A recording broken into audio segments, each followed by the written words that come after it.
পর্ব 4। অবন্তিকা তৃপ্তি। ধ্রুব বাড়িতে যখন পৌঁছেছে তখন প্রায় দুপুর 12টা বাজে। এলোমেলো ধ্রুব এক প্রকার ঢুলতে ঢুলতে বাড়িতে সদর দরজা দিয়ে ঢুকছিল।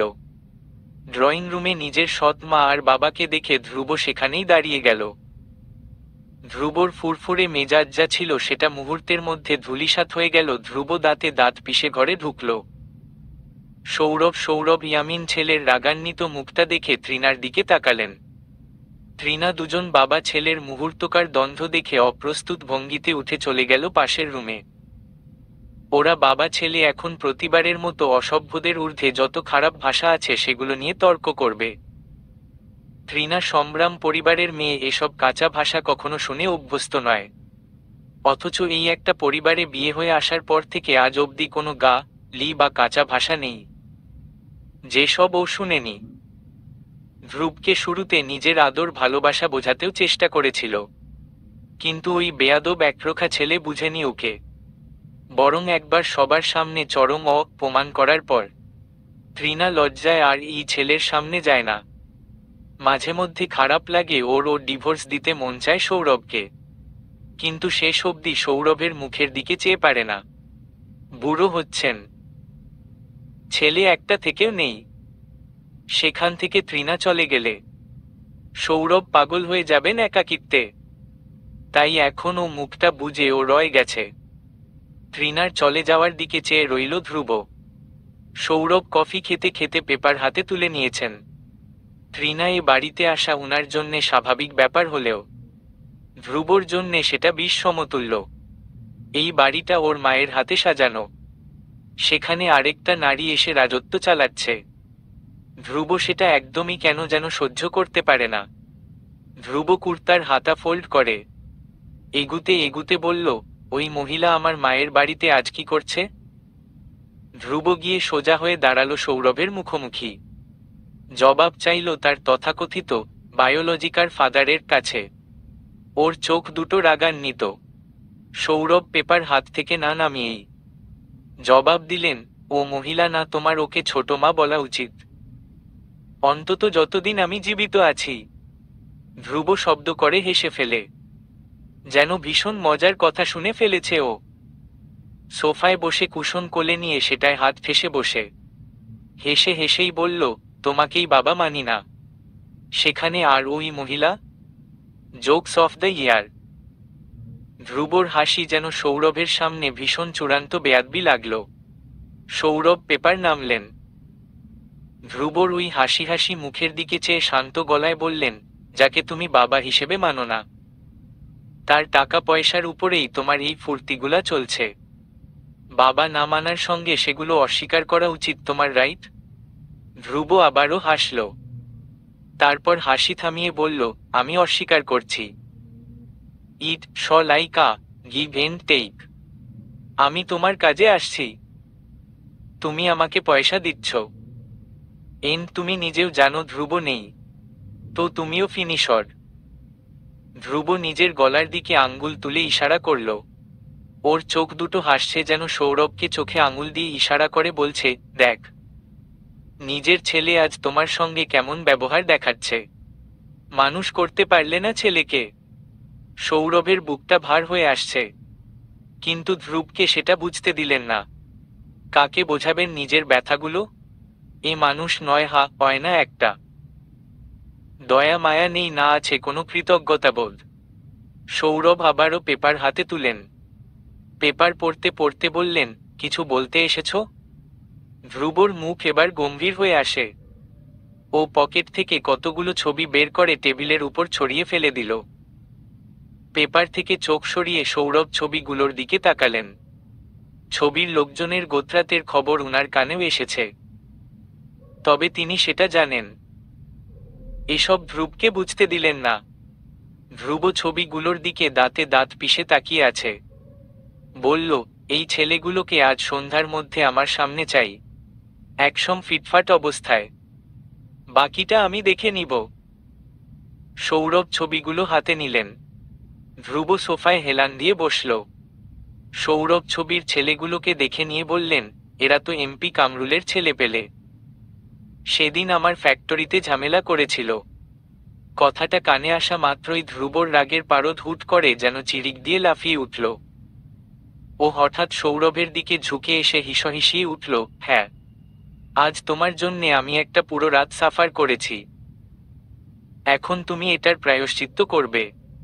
তোমার ঘেউ ঘেউ দলকে বলে এগুলারে এনে দাও। বলে দাও যে সন্ধ্যার পর আমি ধ্রুবয়ামিন ওদের সঙ্গে হকি খেলতে চাইছি। ধ্রুবর চোখ থেকে যেন লাভা ঝরছে। ওর কথা বলার ধরন শুনে মনে হচ্ছে যেন সৌরভই অদিতির কিডন্যাপের পেছনে দায়ী। সৌরভ বাঁকা চোখে তাকালেন। ছেলের চোখে চোখ মিলিয়ে বললেন, তুমি চাইলে নিজে এই কাজ এক্ষুনি করে ফেলতে পারো। এখান আমাকে কেন লাগবে? ধ্রুব এবার হেলান দিয়ে বসল সোফায়। বলল, পারি, বাট নাওয়া মটায়ার্ড, এখন একটা ঘুম দেব। সন্ধ্যার জন্যে এনার্জি দরকার। সৌরভ সেক্রেটারি রাহুলকে চোখ দিয়ে ইশারা করলেন। রাহুল দ্রুত এগিয়ে গিয়ে ছবিগুলো হাতে তুলে নিল। ধ্রুব কুশন ফেলে উঠে গেল সোফা থেকে। সৌরভ বললেন, ছেলেগুলোকে মেরে ফেলিও না, সামনে ইলেকশন আছে, হাত নোংরা করলে বিপদ। ধ্রুব সৌরভের দিকে তাকালো। ভ্রু কুঁচকে চেয়ে রহস্য করে বলল, মারা লাগবে না। না মেরাই এমন অবস্থা করব যে বাঁচতে ইচ্ছে করবে না আর। সৌরভ তাকিয়ে রইলেন ছেলের দিকে।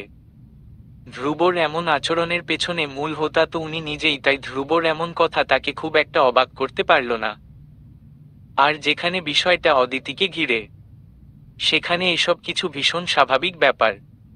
ধ্রুব সিঁড়ির সামনে গেলে পেছনে থেকে সৌরভ প্রশ্ন করলেন, সেই মেয়েটা কি এখন ঠিক আছে? ধ্রুব থেমে গেল, কিন্তু পেছনে ফিরে তাকালো না। ওর চোখে ভেসে এল অদিতির ওই সরল ভয়ার্ত মুখটা। ধ্রুব চোখ বুজে জোরে শ্বাস টানল। সেভাবেই দাঁড়িয়ে থেকে ঠান্ডা গলায় জবাব দিল, এখন থেকে ঠিক থাকবে। কথাটা বলে ধ্রুব বড় বড় পা ফেলে সিঁড়ি দিয়ে উঠে গেল।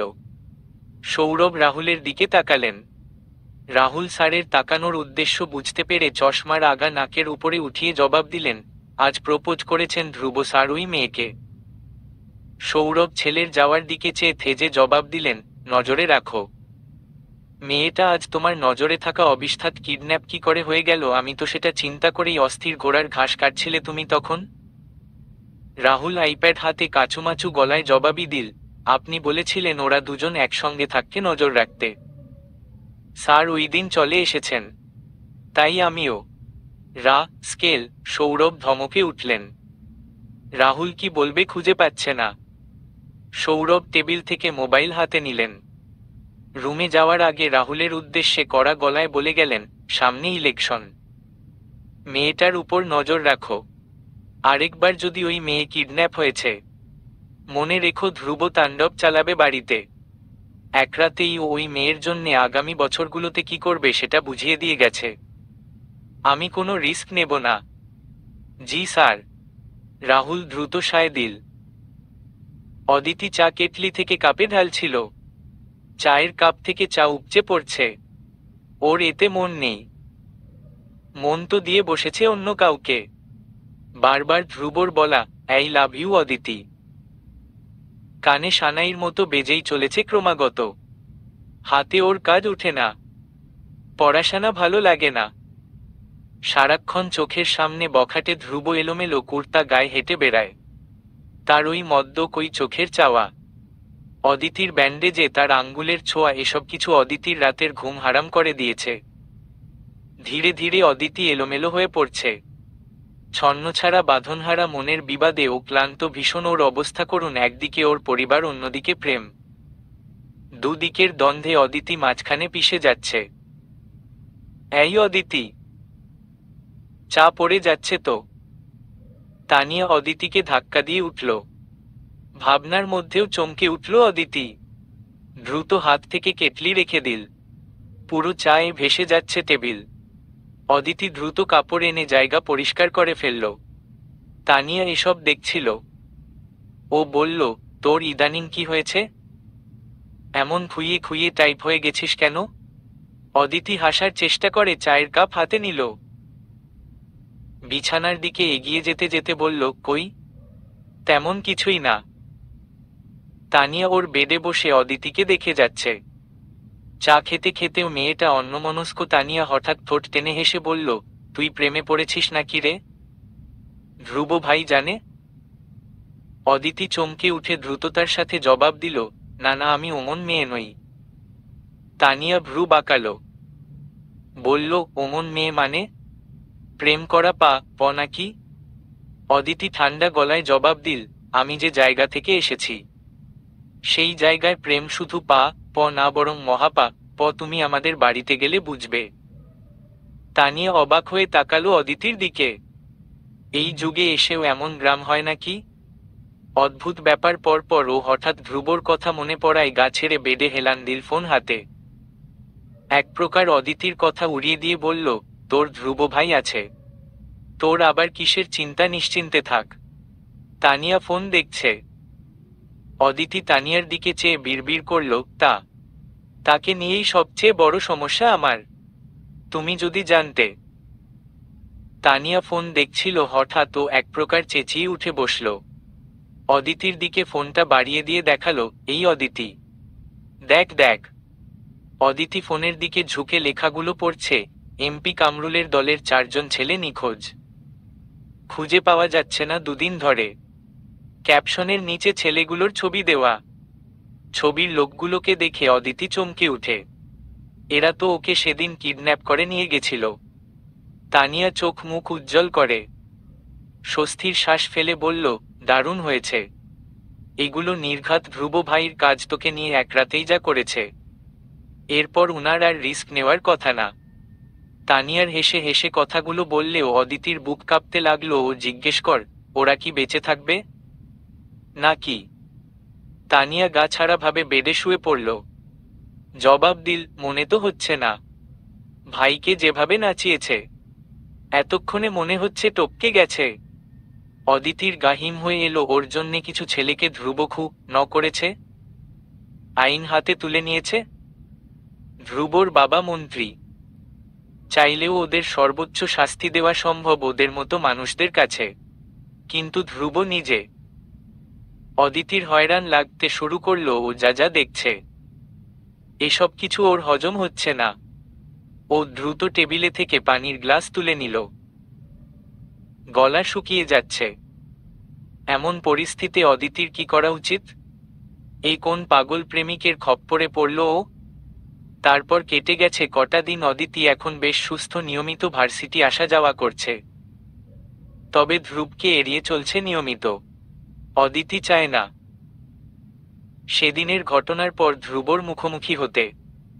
ধ্রুবর কাছে হয়তো কাউকে ন করা তার কোনো বড় ব্যাপার নয়, তবে অদিতির কাছে এটা মারাত্মক ভয়ের একটা ব্যাপারও। চায় না ওর জন্যে ধ্রুব নতুনভাবে কোনো পাগলামি বা অপরাধে জড়িয়ে পড়ুক, আর সে দায়নিক অদিতি। তাই ও প্রতিবার ধ্রুবর আড্ডার জায়গা এড়িয়ে অন্য রাস্তা দিয়ে ভার্সিটি থেকে বেরিয়েছে। ধ্রুব সেদিন ওকে পুরো ভার্সিটি খুঁজেছে, লোক পাঠিয়েছে ডিপার্টমেন্টে। অদিতিকে পাওয়া যায়নি। অদিতির হঠাৎ করে শুরু করা এমন আচরণে হতভম্ব ধ্রুব। ও তাই খুঁজে বের করেছে।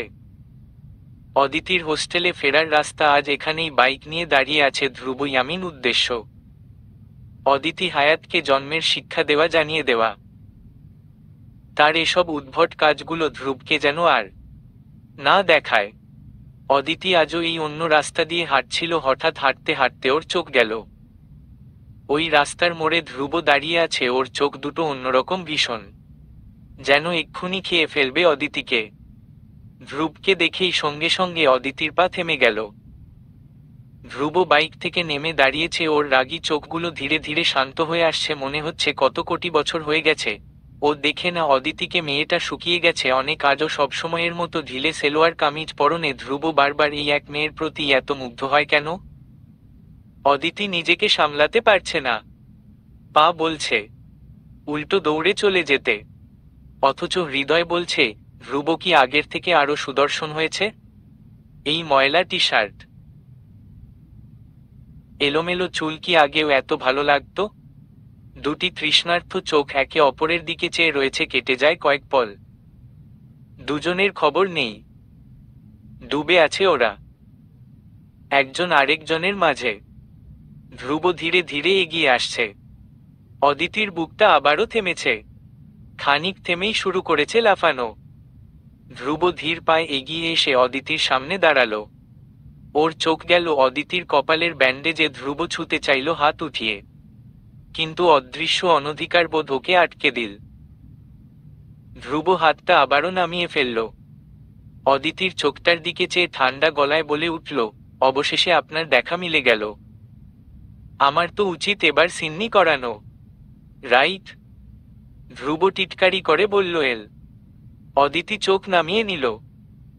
ধ্রুবর কণ্ঠ এবার কঠিন হল। কড়া গলায় শোধালো, আমার থেকে পালাচ্ছিলে কেন? আমি তোমাকে কিছু জানিয়েছি, জবাব চেয়েছিলাম, হ্যাঁ বা না। অথচ তুমি আমাকে এ কটা দিন ভীষণ খাটিয়েছ অদিতি। হুয়াই? অদিতি অপরাধবোধে ডুবে গেল, চোখটা নামিয়ে ফেলল। ধীর গলায় জবাব দিল, আপনি। হু আমি? ধ্রুব ধৈর্য নিয়ে শুনছে যেমন। অদিতি একটু থামে। খানিক থেমে জোরে শ্বাস টেনে বলে, আমাদের যায় না। আপনি আরো ভালো কাউকে ডিজার্ভ করেন। আমি প্রেমে পড়ার মতো মেয়ে নই। ধ্রুবকে হতাশ হতে দেখা গেল। এতদিনের অপেক্ষায় এই উত্তর ও আশা করেনি। ধ্রুব অন্যদিকে চেয়ে নিজের এই হতাশা আড়াল করার চেষ্টা চালালো। পরপর অদিতির নিচু হয়ে যাওয়া মুখটার দিকে নিজের মুখ ঝুঁকে এনে ঠান্ডা গলায় শুধু এটুকু বলে গেল, ফার্স্ট আনসার মাই কোশ্চেন। অদিতি, তুমি কি একবারের জন্যে আমার কথা এই কয়েকদিনে ভাবনি? আমি কি একবারের জন্যে তোমার কল্পনায় আসিনি? শুরু থেকে এই সব কিছুতে কি আমি একাই ছিলাম? তুমি ছিলে না? না। অদিতি মুখটা অন্যদিকে ফিরিয়ে নিল। ধ্রুবর চোখে চোখ রেখে মিথ্যা বলার সাধ্য ওর নেই। ধ্রুব অদিতির ঘুরিয়ে ফেলা মুখটার থুতনি চেপে ধরে আবার ওকে নিজের মুখোমুখি আনে। অদিতি মাথাটা নামিয়ে ফেলল। ধ্রুব অধৈর্যের মতো করে অস্থির গলায় বলল, don't lie to me Aditi. তুমি চেয়ে থাকতে আমার দিকে। যখনই আমি তোমার সামনে এসেছি, আমি তোমার চোখে আমার জন্যে দরদ দেখেছি। তুমি আমাকে কেন মিথ্যা শোনাচ্ছ? আমি জানি তুমি কি ফিল করো আমার জন্যে। ধ্রুব থামে। জোরে শ্বাস টেনে অদিতির হাত টেনে ওকে নিজের দিকে এগিয়ে আনে। হাত ছেড়ে চোখের কোণে আঙুল ছুঁয়ে কাতর গলায় বলল, তোমার চোখ যে কথা বলে, তোমার ঠোঁট কেন সেটা বলতে চায় না? অদিতি, কিসের ভয় তোমার? আমি আছি তোমার সাথে। অদিতি চোখ টলমল করছে। ধ্রুবর আঙ্গুল তখনও ওর গাল ছুঁয়ে, চোখের কোণ ছুঁয়ে আছে। ধ্রুবকে ও কিভাবে বোঝাবে? আর কিভাবে বোঝালে ধ্রুব কষ্ট পাবে না? অদিতি শ্বাস আটকে পিছিয়ে গেল। ধ্রুবর হাত নেমে গেল নিচে। ধ্রুব হতাশ হয়ে তাকালো। অদিতির চোখ গড়িয়ে দু ফোঁটা পানি পড়ল। ও দুহাতে চোখ মুছে থেমে থেমে বলল, আমি ভালোবাসতে জানি না। আমাকে ভালোবেসে আপনি শুধুই কষ্ট পাবেন, আর কিচ্ছু না। ধ্রুব জবাবে বলল, আমি শিখিয়ে দেব তোমায়। কেন আমাকে ফিরিয়ে দিয়ে নিজেকেও কষ্ট দিচ্ছ? আমি কাউকে কষ্ট দিচ্ছি না, বরং কষ্ট পাওয়া থেকে বাঁচাচ্ছি। আপনি চলে যান। আমার সামনে আর আসবেন না। আমার হৃদয় এত বড় নয়, বারবার আপনার মুখোমুখি হওয়ার সাহস আমার মধ্যে আর নেই। অদিতি কথাগুলো বলে দুহাতে চোখ মুছে উল্টো ঘুরে হাঁটা ধরল। ধ্রুব পেছনে ঠাই দাঁড়িয়ে রইল। অদিতির চোখের পানি ওকে আজ এলোমেলো করে দিয়েছে। ধ্রুব অনেকক্ষণ লাগলো পুরো ব্যাপার হজম করতে। অদিতি ততক্ষণে চলে গিয়েছে। ধ্রুব একসময় বুকের বা পাশে হাত রেখে ঘাড়টা সামান্য কাত করে ফিচেল গলায় বলে উঠল, তুমি পালাতে থাকো অদিতি, আমি পাকোড়াও করতে থাকব। তুমি হারিয়ে যেতে থাকবে, আমি অন্ধকার দিন একসঙ্গে তোমার পায়ে হাজির করে যাব। তুমি ভয় পেতে থাকো, আমি ধ্রুব তোমার ভয়গুলো নিজের হাতে পিষে ফেলতে থাকবো যেই প্রান্তে তুমি থাকবে। ধ্রুবকে তোমার সঙ্গে পাবে। আজ রবিবারে মাথার উপর শনির ন্যায় নেচে যাচ্ছে সূর্য। দুপুরটা বড্ড খড়খড়ে, তীব্র রোদ আর অসহ্য গরমে অদিতির অবস্থা করুণ বেহাল। কোনো রকমে টিউশন করিয়ে বেরিয়েছে সে। রিকশা খুঁজছে মহাখালীর এদিকটায়, আজকাল রিকশা মেলে না।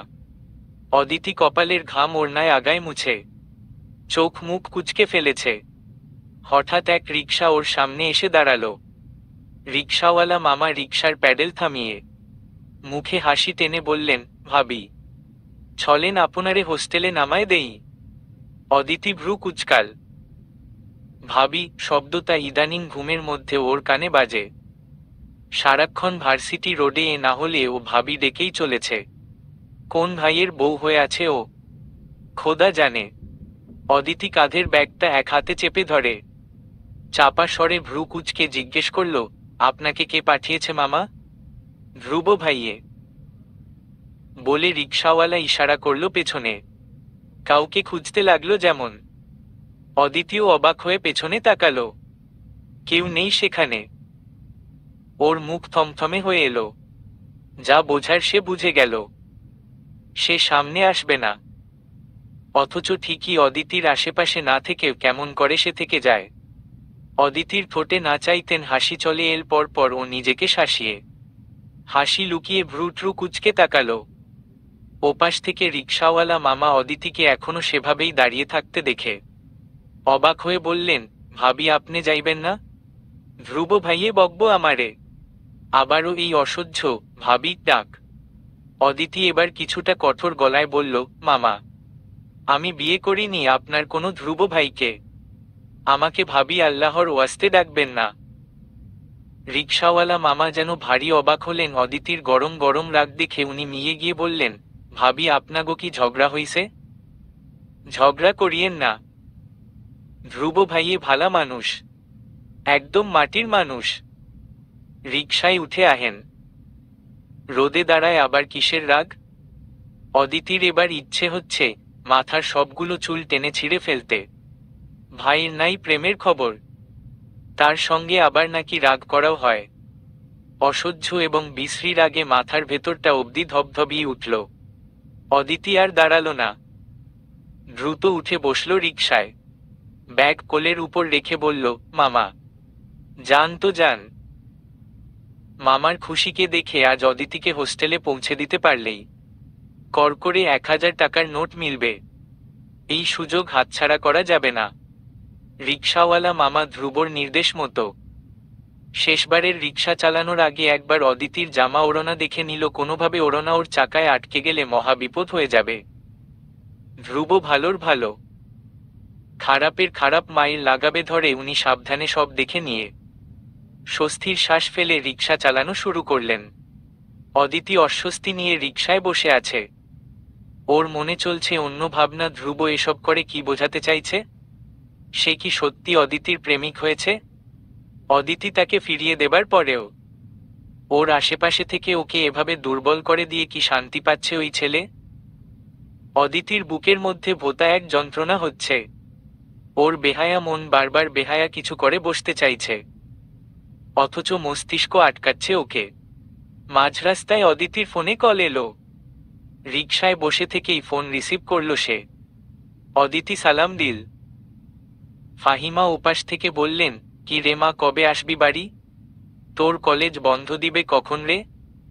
অদিতি হালকা গলায় উত্তর দিল, পরশু থেকে ছুটি আছে 7 দিনের, দেখি আসতে পারি কিনা।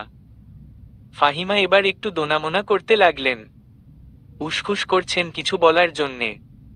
অদিতি যেন বুঝে ফেলল। ও লাই দিয়ে বলল, কিছু বলার থাকলে বলে ফেলো মা, আমার সামনে এত কি ভাবছ? ফাহিমা কিভাবে কথাটা উঠবেন বুঝতে পারছেন না। এই ব্যাপারে উনার নিজেরও তেমন মতো নেই। শুধু স্বামীর চাপে পড়ে মেয়ের চলার পথে বাধা হতে মন চাইছে না। তবুও উনি বললেন অপ্রস্তুত গলায়, আসলে তোর জন্য একটা বিয়ের আলাপ এসেছে। ছেলে পাশের গ্রামের ঢাকাতেই চাকরি করে। তোর আব্বা রাজি বলছিলেন যদি আকদ করিয়ে রাখি। অদিতির বুকটা ধক করে উঠল সঙ্গে সঙ্গে। চোখের সামনে ধ্রুবর পাগলাটে মুখটা ভেসে উঠল সেদিন রাতের ধ্রুবর শিহরণ জাগানো এক একটা ছোঁয়া। অদিতির শ্বাস প্রশ্বাস এলোমেলো হয়ে যাচ্ছে। ও চোখ বন্ধ করে জোরে শ্বাস টেনে নিজেকে স্বাভাবিক করার চেষ্টা করল।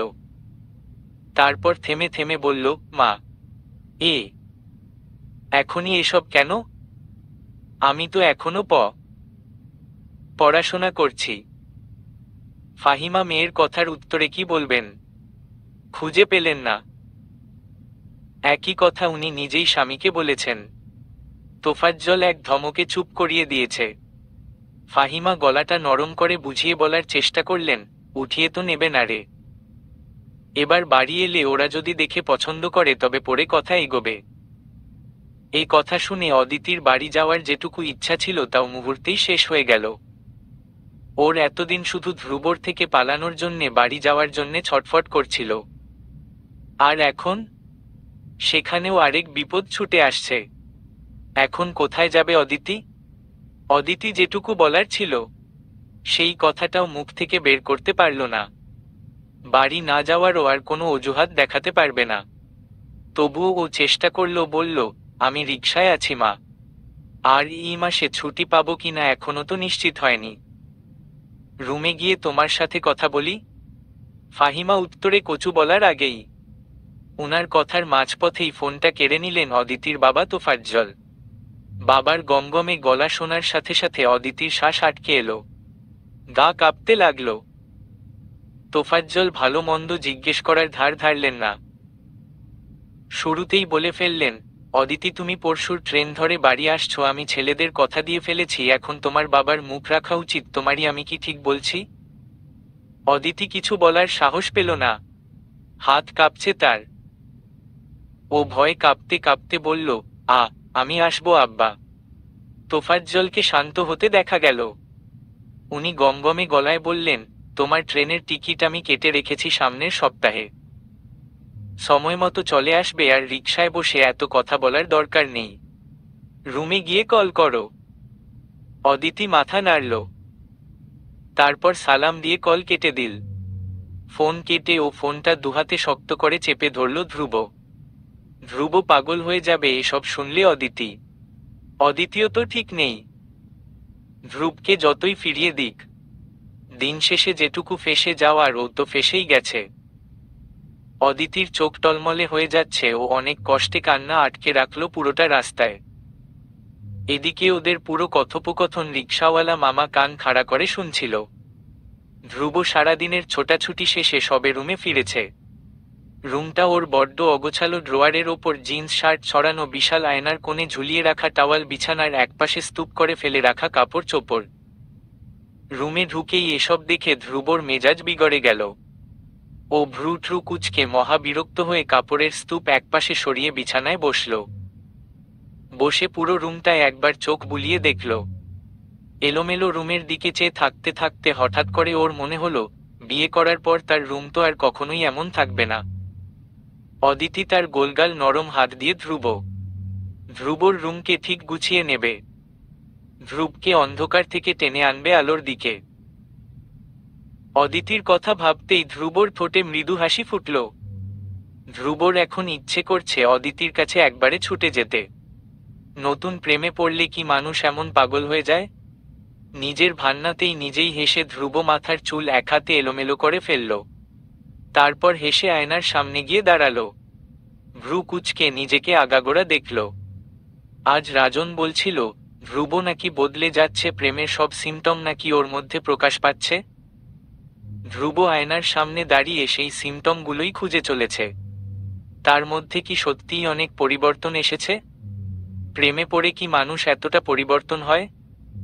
এমন সময় ফোন এলো। ধ্রুব মুখ স্বাভাবিক করে পুরনো গম্ভীর রূপে ফিরে এসে এগিয়ে গিয়ে বিছানার উপর থেকে ফোন নিয়ে রিসিভ করল। ওপাশ থেকে কেউ তাকে কিছু বলল। সব শুনে হঠাৎ ধ্রুবর মুখটা থমথমে হয়ে গেল। ও ঠান্ডা গলায় শুধু বলল, করাচ্ছি বিয়ে উনাকে। ধ্রুব ফোন কেটে পকেটে পুরল। দ্রুত হেঁটে গিয়ে বিছানার উপর থেকে শার্ট নিয়ে গায়ে দিল। তারপর বড় বড় পা ফেলে এগিয়ে গেল রুমের বাইরে। ড্রয়িং রুমে আসতেই পেছনে থেকে সৌরভ হেতরাতে ছেলেকে বাইরে যেতে দেখে ডাক দিলেন, এত রাতে কোথায় যাচ্ছ? ধ্রুব ফিরেও তাকালো না। ওর এখন বড্ড তারা মাথায় চড়ে আছে ৮০ কেজি ওজনের জেলাসি। ও কোনো জবাব না দিয়েই দ্রুত পা চালিয়ে বাইকের দিকে এগিয়ে গেল। অদিতি সেই কখন থেকে সামনে বই নিয়ে বসে আছে, কিন্তু তার আজ পড়াশোনায় একদমই মন বসছে না। পুরো মন জুড়ে ধ্রুবর চিন্তা, ওর ভাবনা ছড়িয়ে ছিটিয়ে আছে। মাঝে মধ্যে অদিতির মনে হয় ওর মস্তিষ্ক আর ওর নেই, পুরোটাই ধ্রুবর দখলে চলে গেছে। শান্তি দিচ্ছে না এই ভাবনাগুলো ওকে। অদিতি ভাবছে, এবার বাড়ি গেলে ছেলেপক্ষ দেখতে আসবে, এটা জানলে ধ্রুব কি করবে? কুরুক্ষেত্র বানিয়ে ফেলবে হয়তো। শুধু ধ্রুবই নয়, অদিতি নিজেও চাইছে না ছেলেপক্ষের সামনে যেতে। গ্রামের ছাপোষা মেয়ে অদিতি কিভাবে এমন একটা বখাটে প্রেমিকের প্রেমে পড়ে গেল কে জানে। প্রেমে পড়ল তো, তার উপর তার প্রেমে পড়ে এই করুণ হাল। মানুষ কি বলবে? অদিতির ভালো লাগছে না কিছুই। কি করবে? কাকে বোঝাবে মনের এই ব্যথাগুলো, অসহ্যকর এই দ্বিধাগুলো? অদিতি মনের এক টানাপড়নে হঠাৎ টেবিলের উপর রাখা ওই ফোন বেজে উঠল। অদিতি ভাবনার মধ্যেই চমকে উঠল। নম্বর সেভ করা নেই। ও ভ্রু কুঁচকে বইটা বন্ধ করে ফোন রিসিভ করল। ওপাশ থেকে একটা থমথমে গলার স্বর ভেসে আসলো, ধ্রুব বলছি, নিচে আসো। ওয়েটিং। অদিতি চমকে উঠে চেয়ার ছেড়ে দাঁড়ালো। ফোনটা কান থেকে নামিয়ে চোখের সামনে ধরল। ভালোভাবে নম্বরটা দেখল। এটা কি নতুন কোনো নম্বর তার? ধ্রুব কিভাবে এতবার নম্বর পাল্টায় ভেবে পাচ্ছে না ও। অদিতি ফোনটা কানে লাগালো ধীর হাতে। ঢোক গিলে সরাসরি বলার চেষ্টা করল, আমি আসতে পারবো না। রাত অনেক হয়েছে, বাড়ি চলে যান প্লিজ। ওপাশ থেকে ধ্রুব যেন ব্যঙ্গ করে হাসল। কপাল আঙুলে চুলকে নিতে নিতে উপরের দিকে অদিতির জানালার দিকে তাকিয়ে বলল, fifth floor, room number 502। Right Aditi? Aditi চমকে উঠল। দ্রুত গিয়ে জানালার পাশে দাঁড়িয়ে নিচে তাকালো।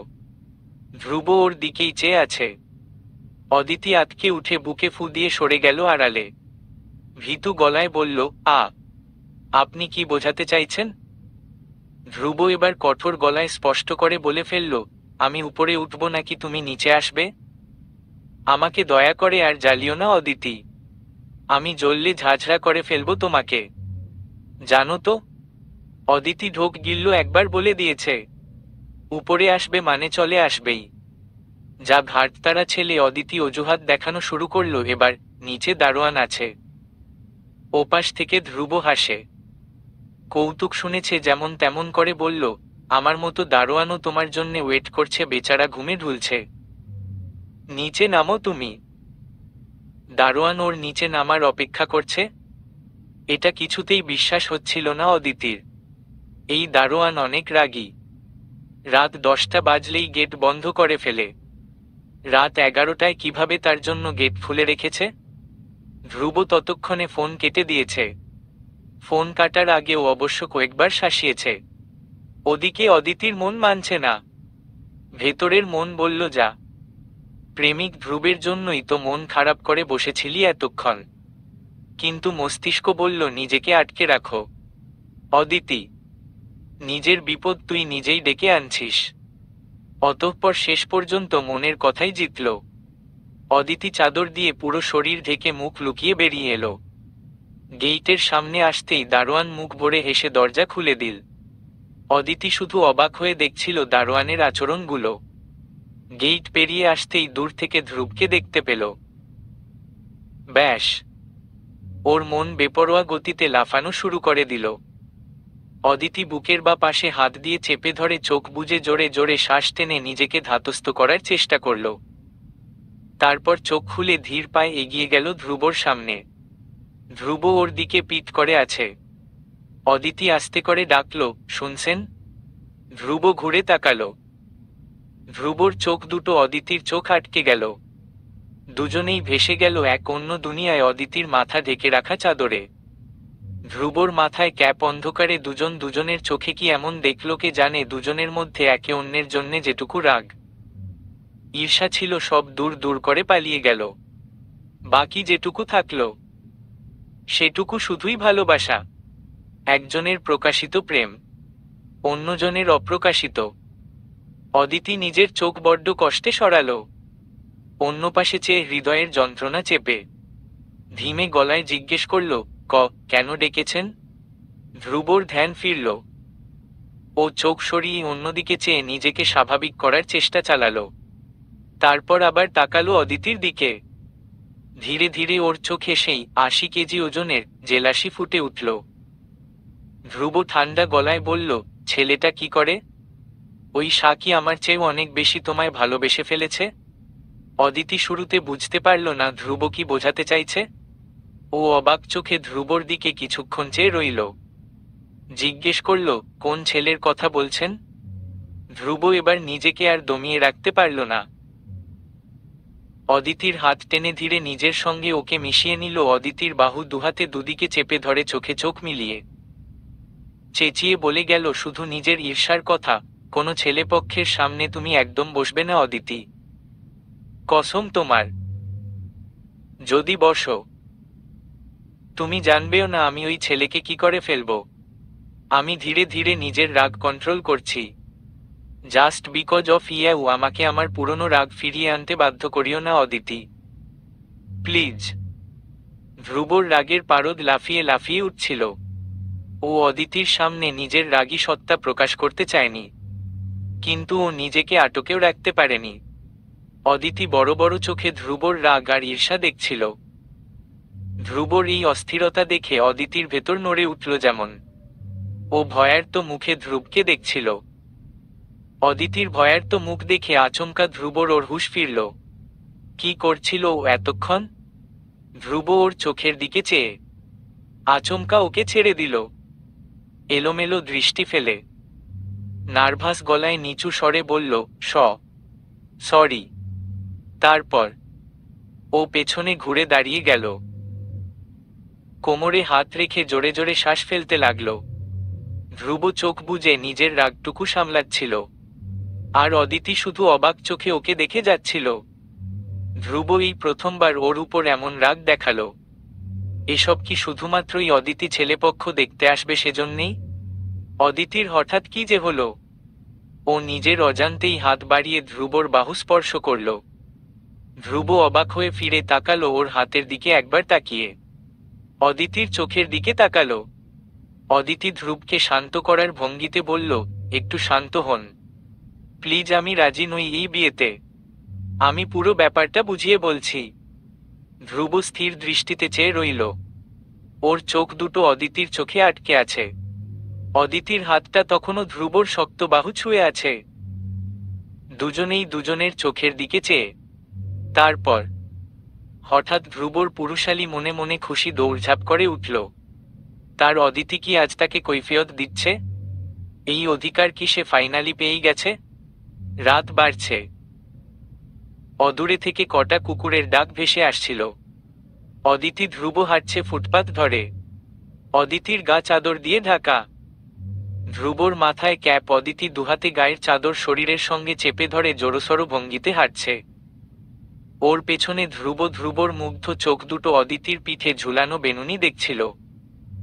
হাঁটার তালে অদিতির বেনুনি নড়ছিল। ভীষণ সুন্দর দৃশ্য ছিল এটা। অদিতি বলা শুরু করলে। ধ্রুবর ধ্যান ভাঙে। অদিতি বলে গেল, আমি লক্ষ্মীপুরের ভীষণ অজপাড়া গ্রাম থেকে এসেছি, যেখানে প্রেম ভালোবাসা নয় মহাপা প।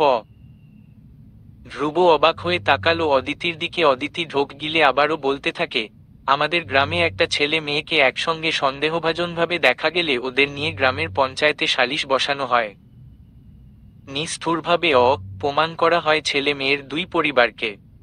বিচার বসে ওই ছেলে মেয়েকে বিয়ে দেওয়া হয় এবং ওদের পরিবারকে একঘরে করে দেওয়া হয়। ধ্রুব এবার ভীষণ অবাক হল। জিজ্ঞেস করল, এই যুগে এসেও এমন ইম্পসিবল? অদিতি শুনে মলিন হাসল। বলে যায় নিজের কথাগুলো, এসবের পেছনে ওদের যুক্তি, প্রেম হারাম সম্পর্কে আল্লাহর আজাব আসে, গ্রামের বরকত কমে যায়। ধ্রুব শুনে যায় শুধু। অদিতি বলে, ওই প্রেম জড়ানো দুই ছেলে মেয়ের পরিবারকে কিভাবে দেখা হবে সামাজিকভাবে? সমাজে তাদের অবস্থান কেমন থাকবে? সবাই ওদের সঙ্গে কেমন ব্যবহার করবে? কতটা ব্যবসায়িক লেনদেন হবে, এসব কিছু কে সিদ্ধান্ত নেয় জানেন? ধ্রুব প্রশ্নবোধক চোখে তাকালো। অদিতি জোরে একটা শ্বাস টেনে আকাশের দিকে চেয়ে উত্তর দিল, আমার আব্বা তোফাজ্জল হায়াত। ধ্রুব ভ্রু কুঁচকে ফেলল তাৎক্ষণিক। অদিতি আকাশের থেকে চোখ সরিয়ে আবার রাস্তার দিকে তাকালো হেঁটে যেতে থেকে। বলতে থাকে, ছোটবেলা থেকে আমাকে আমার ছোট ভাই বোনকে ভীষণ রক্ষণশীলভাবে বড় করা হয়েছে। আব্বার অনেক ভয়, উনি প্রেমের এতটা বিরোধী, উনার মেয়ে প্রেমে জড়ালে উনার মুখ থাকবে না, গ্রামের লোক ছি ছি করবে। ধ্রুব ঠান্ডা গলায় প্রশ্ন করল, এন্ড ফর দ্যাট তুমি আমাকে এতদিন ধরে ফিরিয়ে দিচ্ছ, রাইট? অদিতি ধ্রুবের দিকে তাকালো একবার, পরপর চোখ সরিয়ে নিয়ে দীর্ঘশ্বাস ফেলে বলল, আমাদের পরিবার মূলত আব্বার উপর সম্পূর্ণ নির্ভরশীল। ছোটবেলা থেকে মায়ের কোনো সিদ্ধান্ত আমাদের পরিবারে খাটেনি। আব্বা যা বলতেন সেটাই ফাইনাল কথা ছিল। ধ্রুবর হঠাৎ মনে পড়ে গেল নিজের মায়ের কথা, ও হাঁটতে হাঁটতে কল্পনা করে যায়, ওর মা জীবিত থাকা পর্যন্ত ওদের পরিবার মোটেও এমন ছিল না। সুখের সংসার ছিল ওদের। মায়ের প্রতি ধ্রুবর বাবা ভীষণ যত্নবান ছিলেন, সব সিদ্ধান্তে স্ত্রীর মতো চাইতেন। ধ্রুবর চোখে ভাসে সেদিনের সুন্দর স্মৃতিগুলো। ওদের পরিবারও তো কত সুন্দর ছিল, আদুরে ছিল। তারপর একটা রাত এলো, সেই রাত ধ্রুবর থেকে সবকিছু কেড়ে নিল সমূলে। ওর শখের পরিবার। অদিতি এবার ঘুরে ধ্রুবের দিকে তাকায়, ধ্রুবও তাকায়। ওর চোখ দ্বিধান্বিত। অদিতি টলমলে চোখে চেয়ে বলে, আমি ঢাকায় আসার সময় আব্বা ভীষণ বিরোধী ছিলেন। উনি চাননি আমি ঢাকা আসি। ঢাকা আসলে আমি উনার নজরের বাইরে চলে যাব, আর যদি প্রেমে জড়িয়ে যাই।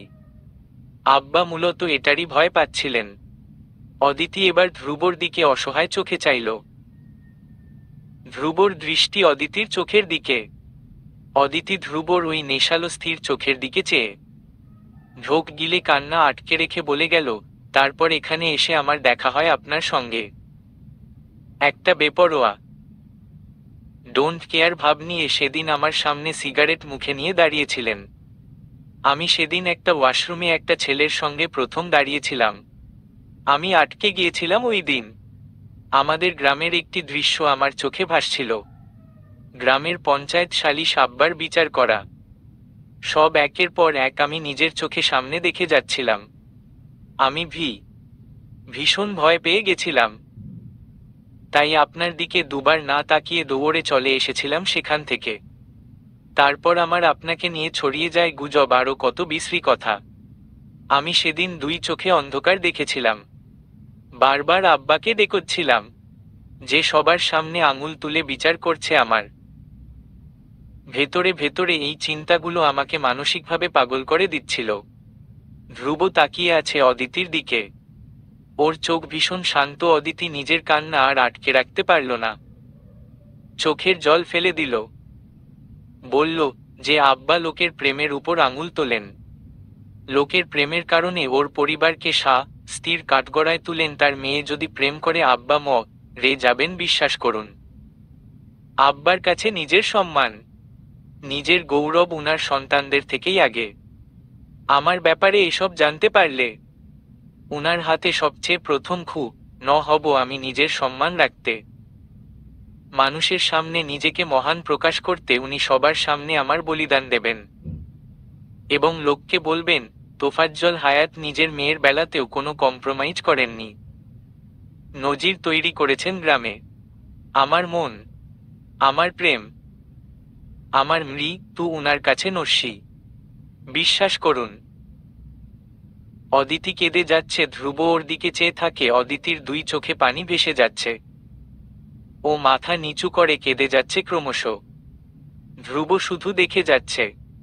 ধ্রুব কান্না দেখে অধৈর্য হল, এগিয়ে গেল 2 কদম। পরপর আচমকা আটকে গেল কোনো অজানা বাধায়। ওর হুঁশ ফেরে। অদিতিকে ওর ছোঁয়ার কি কোনো অধিকার আছে? অদিতি কি আদৌ কখনো দিবে ধ্রুবকে সেই অধিকার? আজ প্রথম ধ্রুব কেন যেন অদিতিকে শান্ত করতে পারছে না, ছুটে গিয়ে ওকে জড়িয়ে ধরতে পারছে না, গালে হাত দিয়ে ওর কান্না ভেজা চোখ মুছে দিতে পারছে না। এতটাই দূরত্ব সৃষ্টি হয়ে গেল দুজনের মধ্যে আজ। অদিতি একসময় নিজে নিজেই শান্ত হলো, দুহাতে এলোমেলোভাবে চোখ মুছে ধ্রুবের দিকে অসহায় চোখে তাকালো। ধ্রুবর স্থির শান্ত দুই চোখের দিকে চেয়ে ভারী শ্বাস ফেলতে ফেলতে বলল, আপনি আমার জীবনে হয়তো ভালো কোনো অধ্যায় ছিলেন, কিন্তু আমি অধম সেই ভালোটুকুও গ্রহণ করতে পারছি না। আপনি আরো ভালো কাউকে ডিজার্ভ করেন। আমাদের মধ্যে কিছু হবার নেই, হলেও শেষ অবধি আমি আব্বার মুখের উপর আপনার নাম বলতে পারবো না। আর প্রেম করে ছেড়ে দেওয়া আপনাকে আমার সেই সাহস নেই। আমি আপনাকে সত্যি ভালো। অদিতি হুট করে থেমে গেল। কি বলতে যাচ্ছিল ও? এসব ধ্রুবকে বলে কি বোঝাতে যাচ্ছে? অদিতির মুখটা ছোট হয়ে গেল, ও মাথাটা নামিয়ে ফেলল। ধ্রুব ভ্রু কুঁচকে চেয়েছিল তখন ওর দিকে। অদিতি পুরো কথা না বললেও ধ্রুব বুঝে গেছে কি বলতে চেয়েছিল ও। ধ্রুবর এলোমেলো হৃদয় এতক্ষণে যেন শান্ত হলো। ওই মেয়ে ধ্রুবকে কিছু না বলেও অনেক কিছু বুঝিয়ে ফেলেছে আজ। ধ্রুব মৃদু হাসল, ধীর পায়ে এগিয়ে গেল অদিতির দিকে। অদিতি অনুভব করছে ধ্রুব এগুচ্ছে।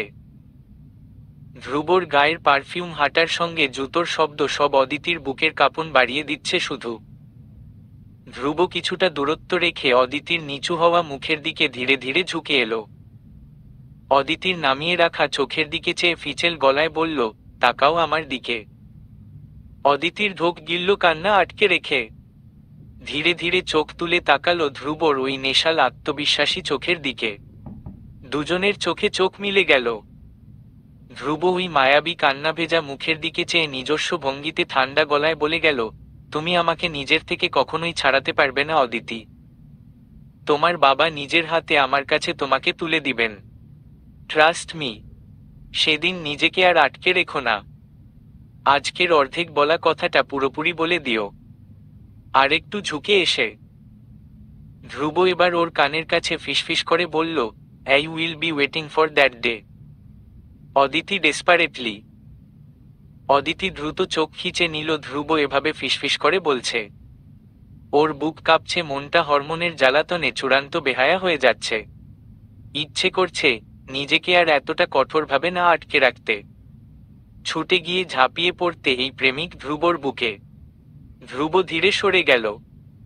অদিতির দিকে চেয়ে বলল, হোস্টেলে নামিয়ে দেই তোমায়, চলো। ধ্রুব অদিতিকে যখন হোস্টেলে নামিয়ে দিল, যাওয়ার আগে অদিতি ওর পাশে দাঁড়িয়ে অনেকক্ষণ উসখুস করতে লাগলো।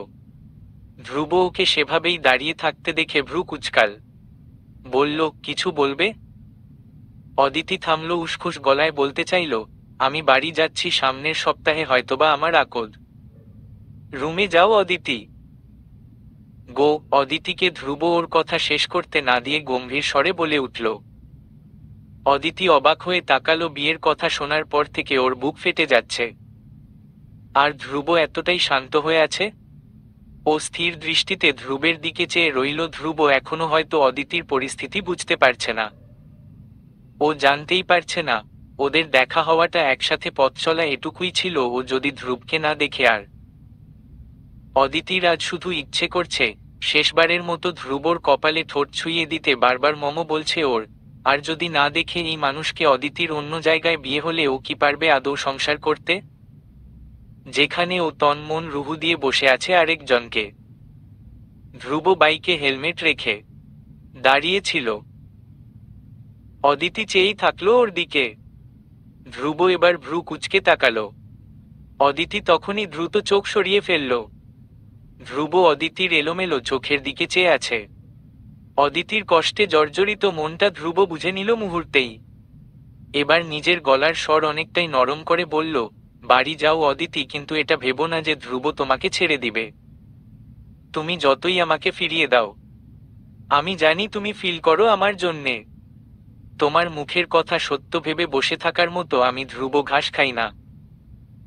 অদিতি অবাক হয়ে তাকালো। ধ্রুবর চোখ বিশ্বাসী, আজ অদিতিকেও জয় করেই ছাড়বেই। অদিতির খরার মতো বুকটায় কেন যেন পানির ঢল নামলো। আজ এতবার কেন ইচ্ছে করলো ধ্রুবর আরো একটু কাছে যেতে, জড়িয়ে ধরতে, অথচ সেই অধিকার তো নেই। অদিতির বুকটা ভারী হয়ে এলো ওর। অদিতি ধীর পায়ে হোস্টেলের গেটে ঢুকে গেল। অদিতি ধ্রুব তখন কাউকে কল লাগালো, ওপাশে কল রিসিভ হলে ধ্রুব বলল, লক্ষ্মীপুরের একটা বাসের টিকিট কেটে রাখো সামনের সপ্তাহে। অদিতি বাড়ি যাচ্ছে, বাসের জানালার পাশে হেলান দিয়ে চুপচাপ বসে আছে, ওর স্থির দৃষ্টি জানালার বাইরে তাক করা। বুকে আজ বড্ড আকুতি। ফোনের মধ্যে ছেলের একটা ছবি পাঠানো হয়েছে। অদিতি এখনো সেই ছবি দেখেনি, দেখার ইচ্ছেও হয়নি। মনে হচ্ছে জীবনে প্রেমে পড়ে যাওয়ার মতো ভুল কেন করে ফেলল ও। ধ্রুব ওর জীবনে না আসলে কি এমন ক্ষতি হয়ে যেত? অদিতির কান্না আসছে এখন। ও একসময় জিজের এই এলোমেলো ভাবনাগুলোতে অতিষ্ঠ হয়ে দুহাতে মাথার চুল খামচে ধরল। কেন জড়িয়েছিল ও ধ্রুবর সঙ্গে? ধ্রুব কেন কেন ওর জীবনে এসেছে? বাস ছেড়ে দিবে আর কিছুক্ষণের মধ্যেই বাড়ি যাবে, তারপর আকদ। এরপরেই ধ্রুব ওর থেকে যোজন যোজন দূরে চলে যাবে। কিভাবে সইবে ও এই দূরত্ব? অদিতি চোখ মুছে ব্যাগ থেকে ফোন বের করল। নতুন এই টাচ ফোন কিনেছে কদিন আগেই, মাত্র 5,000 টাকার ফোন। ছবি ভালো আসে না, তবুও ও লুকিয়ে এই ফোনেই ধ্রুবর একটা ছবি তুলেছিল। ছবিতে ধ্রুব ময়লা সাদা শার্ট গায়ে, সানগ্লাস, বুকের শার্টে ঝুলিয়ে রাখা মুখটা গম্ভীর। এক হাতে কোকাকোলার ক্যান, অপর হাতে ওর পাশে থাকা ইমনের কাঁধে হাত রেখে কিছু বলছে। অদিতি ছবিটা দেখতেই থাকে, একসময় আঙুল দিয়ে ছবির ওপর ছুঁয়ে দিতে দিতে বলল, আপনি আমার প্রেমিক হলে হয়তো আমি পৃথিবীর সবচেয়ে ভাগ্যবতী নারী হতে পারতাম। আমার এই এলোমেলো বিষাদ জীবনে আপনার আসা উচিত হয়নি, একদমই না। অদিতি থামল, এক ফোঁটা জল গড়িয়ে পড়ল ফোনের স্ক্রিনে। ও সেই জল দ্রুত আঙুল দিয়ে মুছে ফেলল, ছবির দিকে তাকিয়েই রইল। ছবিটাতে আমাকে ভালো দেখাচ্ছে না অদিতি। আচমকা ধ্রুবর গলা শুনে অদিতির হাত থেকে ফোন পড়ে গেল নিচে। চমকে উঠে সামনে তাকালো। ধ্রুবর চোখে সানগ্লাস, কাঁধে ব্যাগ ঝুলানো। আজ একটা পরিপাটি কালো শার্ট আর জিন্স পরেছে। ধ্রুব অদিতির দিকে চেয়ে আছে গম্ভীর দৃষ্টিতে। ধ্রুব এবার একটু ঝুঁকে ফোন মাটি থেকে তুলে সেটার ময়লা মুছে অদিতির পাশে এসে ঠাস করে বসে গেল। অদিতি তখনও বিস্ময় ধ্রুবর দিকে চেয়ে আছে। ওর এসব কিছু বিশ্বাসই হচ্ছে না। ধ্রুব অদিতির ফোন পরিষ্কার করে এগিয়ে দিয়ে বলল, নতুন ফোনের প্রথম ছবিটাই আমার? Good, very good. অদিতি তখনও অবাক চোখে চেয়ে আছে। ও বিস্ময় নিয়ে প্রশ্ন করে বসল, আপনি এই বাসে? এটা তো লক্ষ্মীপুর যাচ্ছে। ধ্রুব বুঝতে পারল অদিতির মনের দ্বিধা। ও সানগ্লাস চোখ থেকে খুলে বুকের শার্টে ঝুলিয়ে রেখে নিজের মাথা এগিয়ে নিয়ে যায় অদিতির দিকে। অদিতি জমে যায় যেন। ধ্রুব ওর চোখে চোখ মিলিয়ে ফিচেল গলায় বলল, এই নো, এটা লক্ষ্মীপুরের বাস এন্ড আমি তোমার সঙ্গে যাচ্ছি তোমার গ্রামে থাকতে। ইনফ্যাক্ট তোমাদের প্রেম বিরোধী বাড়িতে কদিন থাকবো ভাবছি। ধ্রুবর চোখে কৌতুক খেলে গেল যেন। অদিতি বিস্ময় হতবাক। ও নিজের বিস্ময় লুকিয়ে ধ্রুবের হাত থেকে ফোন নিয়ে বলল, অসম্ভব, আপনি খামোকা কষ্ট করেছেন, আমাদের মধ্যে আর কিছুই সম্ভব নয়। ধ্রুব অদিতির দিকে হঠাৎ ঝুঁকে এলো। জনের মুখ ছুঁই ছুঁই হবে সেই ভয়ে অদিতি মাথাটা পিছিয়ে নিল, তাকিয়ে রইল ধ্রুবর চোখের দিকে। ধ্রুব নিজের মতো ওর দিকে ঝুঁকে এসে ফিসফিস করে বলল, সম্ভব, আমাদের মধ্যে সবই সম্ভব অদিতি। ধীরে ধীরে পথ পেরুচ্ছে অদিতি ধ্রুবর বাস। অদিতির পাশে ধ্রুব বসে মোবাইল দেখছে। কথাটা ভুল অবশ্য। ওর স্থির দৃষ্টি ঘুরে ফিরে বারবার আটকে যাচ্ছিল অদিতির দিকে। অদিতি চুপ করে অস্বস্তি নিয়ে জানালার বাইরে চেয়ে আছে, ভুলেও ধ্রুবর দিকে তাকাচ্ছে না। ওর খোলা চুল উড়ে ধ্রুবর মুখের উপর ছড়িয়ে পড়ছিল বারবার। ধ্রুব হাত বাড়িয়ে অদিতির উড়ে আসা চুল মুখের উপর থেকে সরিয়ে দিয়ে কিছু বলবে ভাবল। অথচ হঠাৎ অদিতির মলিন বিমুগ্ধ মুখের দিকে চেয়ে ও যেন থমকে গেল। অদিতির চুল উড়ছে, বাতাসের ঝাপটায় ওড়নাও উড়ছে, অথচ ওর মধ্যে নিজেকে গোছানোর কোনো তাড়া নেই, অস্থিরতা নেই। ও জানালার দিকে অপলক চেয়ে আছে, মাঝে মধ্যে কি যেন চিন্তায় ডুবে যাচ্ছে। ধ্রুবর হঠাৎ কি হলো? সে ফোনটা নিয়ে আলগোছে বড্ড নিঃশব্দে অদিতির একটা ছবি ক্যামেরা দিয়ে তুলে নিল। তারপর আবার ক্যামেরা কোলের উপর রেখে দেখে যেতে লাগলো সামনে বসে থাকা মলিন অথচ সুন্দর মেয়েটির দিকে। বাস স্টেশনে পৌঁছাতে আরো 2 ঘন্টা। বাসের ঝাঁকুনিতে দুজনের অবস্থায় করুন। অদিতির এসব রাস্তায় চলাফেরা করার অভ্যাস থাকলেও ধ্রুব এসবে নতুন। অদিতি কষ্ট পাবে দেখেও এতক্ষণ চুপ করে সব সইছিল। এক পর্যায়ে বাস এমন জোরে ব্রেক কষল, অদিতি ছিটকে পড়ল সামনের সিটে, মাথাটায় ব্যথা পাবে। তার আগেই ধ্রুব দ্রুত হাত দিয়ে ধরে ফেলল ওকে। অদিতি নিজেকে ঠিক করে উঠে ভালোভাবে বসল। ধ্রুব ওর মাথা থেকে হাত সরিয়ে বলল, ঠিক আছো? অদিতি নিচু গলায় জবাব দিল, হু। ধ্রুবর পিঠ ব্যথা করছিল ও সিটে হেলান দিতেই সিট পেছনের শিকে ঝুঁকে গেল। সঙ্গে সঙ্গে পেছনের লোকটা খেকিয়ে উঠল, এই মিয়া, সিট ঠিক করেন আপনের। আচমকা চেঁচিয়ে উঠায় ধ্রুব ভারী বিরক্ত হয়ে পেছনের দিকে উকি দিল।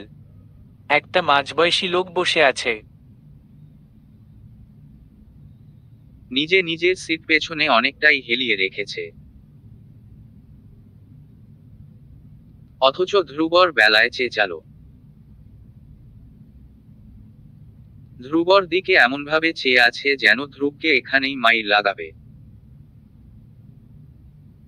ধ্রুব ওই চাউনি দেখে একটা রাগান্বিত দৃষ্টি ছুড়ল। হাতের শার্টের হাতা ফোল্ড করতে করতে লোকটাকে দেখে দাঁত খিচিয়ে বলল, কি বলছিলেন আপনি যেন? ধ্রুবর হাতের ম্যাসাল আর ওর চোখের রাগ দেখে হয়তোবা লোকটা ভয় পেয়েছে। অমনি মিনমিন করে অন্যদিকে চেয়ে বিড়বিড় করল, মাইয়া নিয়ে বাসে উঠে মস্তানি দেখাইতেছে। ধ্রুবর কানে কথাটা গেল। ওর রাগ এবার চিরিক দিয়ে মাথায় উঠে গেল। ও উঠে দাঁড়াতে চাইল, মাইয়া মানে কি বোঝাতে? লোকটা আচমকা ধ্রুবর এমন রূপে এবার ভয় পেয়ে সেটিয়ে গেল এক প্রকার। ধ্রুব তেড়ে উঠতে চাইলে ওর হাত দ্রুততার সঙ্গে চেপে ধরে অদিতি। ধ্রুব ওর হাতের দিকে একবার তাকিয়ে আবার অদিতির দিকে চায়। অদিতি চোখের ইশারায় ওকে থামতে বলছে। ধ্রুব ওই করুণ দৃষ্টি দেখে চোখ বুজে জোরে শ্বাস ছেড়ে আবার জায়গায় বসে গেল। অদিতি ধ্রুবর হাত ছেড়ে দিল। ওর মাথাটা নিচু করে আস্তে করে বলল, আমাদের গ্রামের লোক একটু অন্যরকম। ওরা এভাবে বলে। এটা নিয়ে মারামারি করে লাভ নেই। ধ্রুবর আগে কাঁপছিল, অদিতির সম্পর্কে বাজে বলাটাও একদমই নিতে পারেনি। নিজেকে সামলাতে ব্যর্থ হয়ে ধ্রুব অদিতির দিকে একটু ফিরে শাসিয়ে বলল, লোকটার বাড়ি তুমি আমায় চেনাবে? পরে দেখব এটারে। অদিতির ঘুম পাচ্ছিল ও বাসের সিটে মাথা হেলিয়ে ঘুমানোর চেষ্টা করল। এক পর্যায়ে ঘুমিয়েও গেল। ধ্রুব দেখে সেসব অদিতির মাথা বারবার সিট থেকে হেলে পড়ে যাচ্ছিল। ধ্রুবর কি হচ্ছে আজকে জানে, বারবার অদিতির দিকে চেয়ে থাকছে, ছুতে ইচ্ছে করছে, মেয়েটার এলোমেলো চুল গুছিয়ে দিতে ইচ্ছে করছে। অদিতি আজ প্রথমবার এতটা পাশে আছে বলেই কি আজ ওর চাওয়াগুলো বেপরোয়া হচ্ছে? ধ্রুব নিজেকে আশকারা দিল। ধীরে হাত বাড়িয়ে অদিতির মাথাটা নিজের কাঁধে হেলিয়ে দিল। ঘুমের ঘোরে অদিতি ধ্রুবর কাঁধে নাক গুজে দিল। এমনটা করার সাথে সাথে ধ্রুবর শ্বাস যেন আটকে এলো। ওর ঢোক গিলে ঘাড় ঘুরিয়ে নিজের কাঁধের উপর পড়ে থাকা অদিতির দিকে তাকালো। অদিতি হুঁশে নেই। ধ্রুব ঢোক গিলে আবার সোজা হয়ে বসল। ওর লোম দাঁড়িয়ে যাচ্ছে। তারপর যখন অদিতি ঘুমের ঘোরে ওর বাহু জড়িয়ে ধরল, ধ্রুবর বুকের ধুকপুকানি যেন এবার লাগাম ছাড়ল। কোনো মেয়ে আজ অবধি ওর এতটা কাছে কোনোদিন আসেনি। ধ্রুবর কাছে এই ছোঁয়া নতুন। ধ্রুব এবার ঢোক গিলে ওর কেমন একটা লাগছে। ও ধীরে ধীরে মাথাটা ঘুরিয়ে অদিতির ঘুমন্ত মুখটার দিকে তাকালো। অদিতি যেন আজ বড্ড নিশ্চিন্ত, ভীষণ আরাম করে ঘুমুচ্ছে। ধ্রুব মুগ্ধ হয়ে দেখে গেল পুরোটাক্ষণ। তারপর আলগোছে অদিতির মাথা সেভাবেই রেখে দিল নিজের কাঁধে পুরোটা রাস্তা। বাস লক্ষ্মীপুর পৌঁছেছে। ধ্রুবও ঘুমিয়ে পড়েছিল অদিতির মাথায় নিজের মাথা হেলিয়ে। বাসের মধ্যে শোরগোল শুনে ওর ঘুম ভেঙে গেল। চোখ মুখ কুঁচকে দেখল আশেপাশটা। অদিতি ওর কাঁধে তখনও মাথা রেখে ঘুমুচ্ছে। ধ্রুব সোজা হলো, ওকে ডাকলো, অদিতি গেট আপ, আমরা পৌঁছে গেছি। অদিতি একটা পুরুষ কণ্ঠের আওয়াজ ডাক শুনে নিভু নিভু চোখে তাকালো। ওর মুখ প্রায় ছুঁই ছুঁই। ধ্রুবর মুখের সঙ্গে ঘুমের রেশ কেটে পুরো ব্যাপারটা মাথায় আসতেই ছিটকে সরে গেল ও। দ্রুত ওড়না ঠিক করে অপ্রস্তুত গলায় বলতে চাইল, আমি কখন আপনার? ধ্রুব কি উত্তর দিবে? ও অদিতিকে টেনে এনেছে নিজের কাঁধে বললে উল্টোপাল্টা ভাবতে পারে। ধ্রুব কিছুটা দোনামোনা করে বলল, তুমি ঘুমের ঘোরে এসেছিলে, আমি আনিনি। অদিতি শুনল, উকি দিয়ে আশেপাশটা দেখল, সবাই ব্যাগ নিয়ে নেমে যাচ্ছে। ধ্রুব নিজের ব্যাগ গুছিয়ে শার্ট টেনেটুনে উঠে দাঁড়িয়েছে ততক্ষণে, ব্যাগটা কাঁধে ঝুলিয়ে, মাথায় ক্যাপ পরে নিল। তারপর অদিতির ধ্রুব হাত বাড়িয়ে দিয়ে বলল, দাও। অদিতি কিছুটা অস্বস্তি নিয়ে তাকালো, ধ্রুব কি ওকে হাত ধরার জন্যে বলছে? অদিতি অস্বস্তি নিয়ে আশেপাশে তাকালো, এই বাসে অনেকেই হয়তো ওকে চিনতে পারে। অদিতি এবার কিছুটা অপ্রস্তুত হয়ে বলল, এসব কি করছেন? আমি হাত ধরতে পারবো না, গিভ মি ইউর ব্যাগ। অদিতির কথা শেষ হওয়ার আগেই ধ্রুব বিরক্ত হয়ে বলল। অদিতি এবার ভীষণ লজ্জায় পড়ে গেল। ও এসব কি ভাবছিল? অথচ ধ্রুবর মনে সেসব কিছুই ছিল না। অদিতি ওর ব্যাগ নিজেই হাতে নিয়ে উঠে দাঁড়ালো, বলল, আমি নিতে পারবো। আপনি আগে আগে যান প্লিজ, কেউ দেখে ফেললে কেলেঙ্কারি হয়ে যাবে। ধ্রুব অদিতির কথা শুনে আশেপাশে তাকালো, মানুষজনের ভিড় দেখে ও দীর্ঘশ্বাস ফেলে বলল, চলো। বলে অদিতির বিপদের কথা ভেবে মেনে নিয়ে সামনে এগিয়ে গেল। অদিতি ধ্রুবর থেকে দূরত্ব রেখে বাস থেকে নামল। ধ্রুব বাস থেকে নেমে হাত মুচড়ে স্ট্রেচিং করছিল। অদিতি সেটা দেখে নিচু গলায় বলল, রাস্তাটা ভালো না এদিকের, অনেকবার চেয়ারম্যানকে বলা হয়েছিল, লাভ হয়নি। ওর কথা শুনে ধ্রুব স্ট্রেচিং থামিয়ে সঙ্গে সঙ্গে সোজা হয়ে দাঁড়িয়ে গেল, বলল, ডোন্ট ওরি, ফাইন।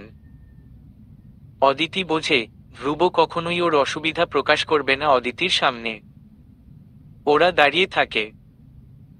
ধ্রুব একটু পর বলল, তোমাকে নিতে কেউ আসেনি? অদিতি খুঁজছে আশেপাশে কাউকে, বলল, আব্বা আসবেন। ধ্রুব নিজেও তাকালো আশেপাশে। অদিতির বাবা দেখতে কেমন সেটা ওরও জানা দরকার। লোকটার কিসের এত অহংকার, গৌরবের বাহাদুরি জানা লাগবে। হঠাৎ অদূরে নিজের বাবাকে দেখতে পেয়েই আটকে গেল অদিতি। ভয়ে ধ্রুবকে ধাক্কা দিয়ে নিজের থেকে কয়েক ইঞ্চি দূরে সরিয়ে দিয়ে বলল, সরে দাঁড়ান, আব্বা আসছেন। ধ্রুব আচমকা ধাক্কায় কয়েক পা পিছিয়ে অবাক চোখে অদিতির দিকে তাকালো। অদিতির চোখ মুখ ভয়ে আতঙ্ক, একবার বাবাকে দেখছে তো আরেকবার ধ্রুবর দিকে তাকাচ্ছে। পাঞ্জাবি গায়ে তোফাজ্জল মেয়ের দিকে এগিয়ে গেলেন। ধ্রুব তোফাজ্জলের সঙ্গে অদিতিকে দেখে বুঝতে পারল, এই সেই বিখ্যাত প্রেমের বিচারক। ও ভ্রু কুঁচকে চাইল, আগাগোড়া লক্ষ্য করতে থাকল তোফাজ্জলকে। দেখেই মনে হচ্ছে ভীষণ রাগী এক মানুষ। ধ্রুব কিছুটা দূর থেকেই দেখছিল বাপ মেয়েকে। তোফাজ্জল মেয়ের ব্যাগ নিজের হাতে নিয়ে বললেন, পথে অসুবিধা হয়েছে? অদিতি আর চোখে ধ্রুবর দিকে চেয়ে সঙ্গে সঙ্গেই চোখ ঘুরিয়ে তোফাজ্জলের দিকে চেয়ে জবাব দিল, না। তোফাজ্জল মেয়ের ব্যাগ নিয়ে নিলেন কাঁধে, গমগমে স্বরে বললেন, বাড়ি চলো। অদিতি বাবার পেছনে পেছনে এগিয়ে যাচ্ছে সামনে। স্টেশন ছাড়ার আগে একবার পেছনে ঘুরে মলিন চোখে ধ্রুবকে দেখল। ধ্রুব ভ্রু কুঁচকে ওর দিকে চেয়েছিল। দুজনের চোখে চোখ মিলল। একজনের চোখে ছিল প্রেমের ব্যর্থতা, তো অন্যজনের চোখে চাপা রাগ।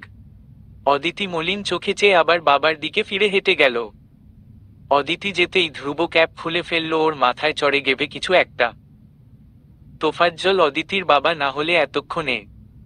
ধ্রুব নিজের রাগ কন্ট্রোল করল। ও পরিকল্পনামাফিক এগুচ্ছে। স্টেশন ছেড়ে ও হাতে ক্যামেরা নিয়ে ছবি তুলতে তুলতে চলে গেছে সোজা অদিতির বাড়ির সামনে। ছোটখাটো একটা ইটের তৈরি বাড়ি। বাড়ির সামনে ছোট একটা উঠোন। উঠোনে হরেক রকম শাকসবজি লাগানো হয়েছে। উঠোনের একপাশে একটা ছোট্ট পুকুর। ধ্রুব বাড়ির বাইরে থেকেই সেসবের ছবি তুলল একটা। তখন তোফাজ্জল উঠোনে বসে পেপার পড়ছিলেন। একটা অচেনা ছেলেকে উনার বাড়ির সামনে ঘুরঘুর করতে দেখে তিনি ভ্রু কুঁচকে উঠে দাঁড়ালেন। বাড়ির ভেতর থেকে ডাকলেন, এই ছেলে, এদিকে আসো। ধ্রুব ক্যামেরা বন্ধ করে এগিয়ে গেল। তোফাজ্জলের সামনে দাঁড়াতেই তিনি ধ্রুবকে আগাগোড়া ভালোভাবে দেখে নিলেন। যুবক ছেলে, চোখে সানগ্লাস, পিঠে ঝুলানো বাদামি রঙের ব্যাগ। দেখে তো শহুরে ছেলে মনে হচ্ছে। তোফাজ্জল বললেন, কোথা থেকে আসছো তুমি? গ্রামে নতুন লাগছে। ধ্রুব সানগ্লাস খুলে শার্টে ঝুলিয়ে শান্ত স্বরে জবাব দিল, বরিশাল থেকে এসেছি। এই গ্রামে প্রজেক্টের কাজে। প্রজেক্ট? গ্রামে কিসের প্রজেক্ট? তোফাজ্জল নিজের স্বভাবতই সন্দেহ করলেন। ধ্রুবর কাছে মিথ্যা তৈরি করাই ছিল। ও নিজের ক্যামেরা দেখিয়ে বলল, আমি ফটোগ্রাফি করি, এই গ্রামে আমাকে আমার কোম্পানি থেকে পাঠিয়েছে শুটের জন্য। তোফাজ্জল ভ্রু বাঁকিয়ে হাত এগিয়ে বললেন, দেখি তোমার ক্যামেরা দাও তো, কি ছবি তুলো দেখি। ধ্রুব এবার কিছুটা থমকালো। ক্যামেরার প্রথম ছবিটাতেই অদিতি বাসে তুলেছিল ও। ধ্রুব তোফাজ্জলের দিকে ভ্রু কুঁচকে তাকালো। বোঝার চেষ্টা করল উনার মনের মতিগতি। বোঝা গেল তোফাজ্জল ক্যামেরা নিয়েই ছাড়বেন। অন্য কেউ হলে হয়তোবা ধ্রুব সোজা মুখের উপর মানা করে দিত, কিন্তু এখানে তোফাজ্জল দাঁড়িয়ে আছেন। উনার সঙ্গে ধ্রুবর প্রতিটা কথা, আচরণ সবকিছুর উপর নির্ভর করছে ধ্রুবর সঙ্গে অদিতির সম্পর্ক। ধ্রুব চুপচাপ ক্যামেরা এগিয়ে দিল। তোফাজ্জল মাত্র দুটো ছবি দেখলেন, বাকি আর ঘাটালেন না। ক্যামেরা ফিরিয়ে দিলেন। ধ্রুব যেন হাফ ছেড়ে বাঁচল। তোফাজ্জল বললেন, গ্রামে কার বাড়িতে থাকবে? ধ্রুবর কাছে জবাব তৈরি ছিল, এখনো ডিসাইড করিনি, কাজ সবে শুরু হয়েছে। এখানে কোনো হোটেল পাওয়া যাবে? ওদের কথা বলার ফাঁকে অদিতি চুলে গামছা পেঁচিয়ে উঠানে এসেছে কাপড় মেলে দিতে। ধ্রুবকে ওর বাবার সঙ্গে কথা বলতে দেখে অদিতি সেখানেই থমকে গেল। ধ্রুবরও তখন চোখ গেল অদিতির দিকে। ভেজা মুখ, গামছা পেঁচানো চুল, ওই মুখের উপর লেপ্টে থাকা ভিজে বেবি হেয়ারগুলো, আর হাতে বালতি। অদিতিকে লাগছিল পাক্কা গৃহিণী, শুধু শাড়িটাই মিসিং। ধ্রুব মুগ্ধ হয়ে দেখে যেতেই লাগলো ওই গোলগাল মুখের সৌন্দর্যটুকু। তোফাজ্জল ধ্রুবর দিকে চেয়ে বললেন, গ্রামে হোটেল খুঁজতে এসেছ? জীবনে গ্রাম দেখনি? ধ্রুব তাৎক্ষণিক ধ্যান ভেঙে গেল। ও দ্রুত চোখ সরিয়ে ফেলল অদিতির থেকে। গলা কেশে তাকালো তোফাজ্জলের দিকে। অদিতিও দ্রুত কাপড়ের বালতি উঠোনে রেখেই দৌড়ে আবার ভেতরে চলে গেল। অথচ ভেতরে গেলেও পর্দার ফাঁক গলিয়ে দেখতে লাগলো ধ্রুবকে। ধ্রুবকে এভাবে বাবার সামনে দাঁড়িয়ে থাকতে দেখে ওর হাত পা কাঁপছে রীতিমতো। ওখানে কি হচ্ছে কে জানে, বলা যায় না। এই ছেলে আদৌ কি বুঝতে পারবে অদিতির সমস্যাগুলো, ওর ভয়গুলো? যা গোয়ার ছেলে, যে কখনো কারো ধার ধারেনি, সে আজ তোফাজ্জলের কাটছাট কথা আদৌ সহ্য করবে কিনা কে জানে। অদিতি পর্দার আড়ালে মুখ লুকিয়ে দেখতে থাকলো শুধু। ধ্রুব তোফাজ্জলের কথা জবাব দিল, শহরে বড় হয়েছি আমি, গ্রাম সম্পর্কে এক্সাক্টলি তেমন ধারণা নেই। যদি থাকার জায়গা না থাকে তবে রাতটা আজকে স্টেশনেই কাটিয়ে দিতে হবে মেবি। তোফাজ্জল ভাবলেন, একটা শহরের ছেলে স্টেশনে রাত কাটালে এটা গ্রামেরই বদনাম, উনার মেহমানদারির বদনাম। তাই তিনি পড়ে বললেন, স্টেশন কোনো থাকার জায়গা না, আমার বাংলো বাড়িতে থাকতে পারো কদিন। যদি আমার প্রস্তাব ভালো না লাগে তবে রাতের বাস ধরে বাড়ি চলে যাও। ধ্রুবর চোখ মুখ শান্ত, অথচ ভেতরে ভেতরে সে এসবই আশা করেছিল। সবকিছু প্ল্যান মাফিক চলছে। ও কাঁধের ব্যাগের ফিতে ধরে বলল, আমার প্রবলেম নেই, খাবার আমি এখানেই কোনো রেস্টুরেন্টে খেয়ে নেব। রেস্টুরেন্ট? তোফাজ্জল ভ্রু কুঁচকালেন। ধ্রুব এবার কিছুটা হতাশ হয়ে বলল, গ্রামে হোটেল থাকে না, কিন্তু ছোট ধাবা থাকে শুনেছি, এখানে কি সেটাও নেই? তোফাজ্জল ধ্রুবর কথাবার্তা শুনে বুঝতে পারলেন এই ছেলে জীবনেও গ্রাম দেখেনি। উনি ভ্রু কুঁচকে বললেন, এখানে ধাবা নেই, ছোট ছোট দোকান আছে যেখানে শুধু চা পাওয়া যায়। চা খেয়ে জীবন চললে চাই খেতে পারো, না হলে আমার এখানে খাবার খাওয়া যাবে। ধ্রুব মনেমনে হাসে, এই লোক ভারী অদ্ভুত হেল্প করছেন, অথচ কথার মধ্যে কোনো নরম ভাব নেই, সবকিছুর মধ্যে একটা রাগী ঘাটতারা ভাব। ভালো হয়েছে, জামাই শ্বশুর ভালো জমবে, দুজনের রাগই তুঙ্গে থাকে সবসময়ই, এবং দুজনেই ঘাড় তারা। ওদের দুজনের জিন ধ্রুব অদিতির বাচ্চাও পেয়ে গেলেও পেয়ে যেতে পারে। ধ্রুব বলল, থ্যাঙ্কস, আপনি চাইলে এসবের জন্যে আমি পে করতে পারি আপনাকে। তোফাজ্জল এবার মহা বিরক্ত হলেন। বললেন, টাকা পয়সার হিসেব দেখানোর দরকার নেই, যাও গোসল করে খেতে আসো, পুকুর ওপাশে আছে, ঘরে গোসলের জন্য আলাদা ব্যবস্থা নেই। ধ্রুব পুকুরটার দিকে একবার চেয়ে তারপর তোফাজ্জলের দিকে তাকালো। জবাব দিল, ওকে। তোফাজ্জল আর কথা বাড়ালেন না। পরপর চেয়ার থেকে পেপার নিয়ে হেঁটে নিজের ঘরে ঢুকে গেলেন। তাকে ঘরের দিকে আসতে দেখে অদিতি দ্রুত পর্দার আড়াল থেকে সরে গেল। তোফাজ্জল দেখার আগেই দ্রুত নিজের ঘরে ঢুকে গেল। ধ্রুব ওর বাড়িতেই থাকবে, অদিতির মন কু ডাকছে। ধ্রুবর ব্যাপারে বাবা জানলে সবার সামনে ওকে অপমান করবেন। ও এসব সহ্য করতে পারবে না একদমই। কেলেঙ্কারি ঘটবে দুজনের মধ্যেই। দুজনেরই যা অসম্ভব রাগ। ধ্রুব হাতে টাওয়াল নিয়ে পুকুর পাড়ে দাঁড়িয়ে কিছুক্ষণ ভাবল। শহুরে জীবন থেকে এতটা দূরে এসে গ্রামের পুকুরে গোসল, ব্যাপারটা তার জন্য নতুন অভিজ্ঞতা। গায়ে শুধুমাত্র প্যান্ট রেখে পুকুরে নেমে পড়ল।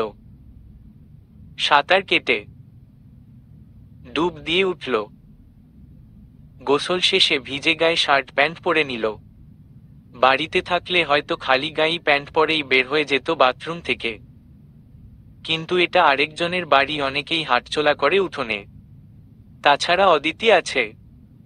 ধ্রুব ওকে অপ্রস্তুত করতে চায় না। ধ্রুব টাওয়াল দিয়ে চুল মুছতে মুছতে বাড়ির দিকে যেতে গিয়ে হঠাৎ ও থমকে দাঁড়ালো। অদিতি উঠানে দাঁড়িয়ে কাপড় মেলে দিচ্ছে। ধ্রুবকে দেখেই অদিতির হাত কাঁপা শুরু হয়ে গেছে। ও আশেপাশে তাকালো, কেউ কি দেখে নিচ্ছে? ধ্রুব ভেজা গামছা দিয়ে মাথা মুছতে মুছতে ওর কাছে এগিয়ে গেল। অদিতি তাকে দেখে চোখ নামিয়ে নিল। বলল, কেউ দেখবে, ভেতরে যান প্লিজ। ধ্রুব আশেপাশে তাকালো, কেউ নেই আশেপাশে। তোফাজ্জল বাইরে গেছেন। ধ্রুব অদিতির দিকে ঝুঁকে এসে আশপাশটা সতর্ক চোখে চেয়ে দেখতে দেখতে বলল, তোমার বাবা আসলেই বড্ড কড়া। তুমি সত্যি তোমার বাবার মেয়ে তো? ধ্রুব এবার অদিতির দিকে মাথাটা নিচু করে তাকালো। ফিসফিস করে বলল, ডাউট হচ্ছে আমার। অদিতি ভ্রু কুঁচকে ধ্রুবর দিকে মাথা তুলে তাকালো। ধ্রুব ওর দিকে আর একবারেও তাকালো না। যা বলার বলা শেষে টাওয়াল দিয়ে চুল মুছতে মুছতে সেভাবেই বাড়ির সোজা সামনের বাংলোতে ঢুকে গেল। অদিতি কিছুক্ষণ সেভাবেই চেয়ে হঠাৎ করে হেসে ফেলল। ধ্রুব ওর আশেপাশে থাকছে, ব্যাপারটা ওকে হয়তো আনন্দই দিচ্ছে। দুপুরে তখন গোসল করে এসে ধ্রুব মাত্রই রুমে এসেছে। ছোট একটা রুম। রুমের একপাশে একটা পড়ার টেবিল, অন্য পাশে দুজনের জন্য একটি বেড। বেডের পাশে একটি ছোট টেবিল যেখানে পানির কলস আর গ্লাস রাখা। ধ্রুব কখনোই এত ছোট রুমে থাকতে অভ্যস্ত নয়। বোঝাই যাচ্ছে ওকে এখানে যতটুকু যত্ন করা দরকার সেটুকুই করা হবে। এক্ষুনি জামাই আদর চাওয়াটা ধ্রুবর বোকামি। ধ্রুব দীর্ঘশ্বাস ফেলে এগিয়ে গেল বিছানার দিকে। সারাদিনের জার্নিতে ধ্রুবর পুরো শরীর ব্যথা হয়ে গেছে। তার মধ্যে রাস্তার দুরবস্থা যেন আরেক বিপদ। পুরো শরীরের হাড্ডি মাংস একদম এক করে ছেড়েছে। ধ্রুব ময়লা শার্ট খুলে পাল্টাচ্ছিল। চেয়ারের উপর টি শার্ট রাখা ছিল। খালি গায়ে ওদিকে যাওয়ার সময় হুট করে ঘরের দরজা খুলে গেল। ধ্রুব টি শার্ট হাতে পেছনে ফিরে চাইল।